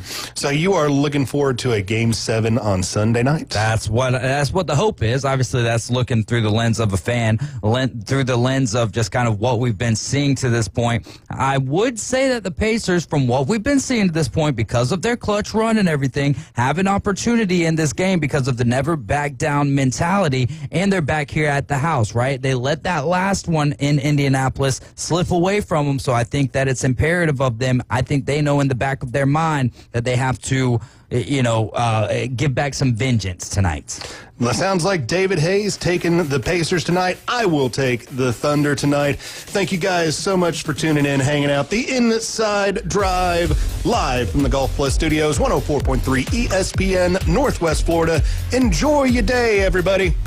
Keep your stick on the ice.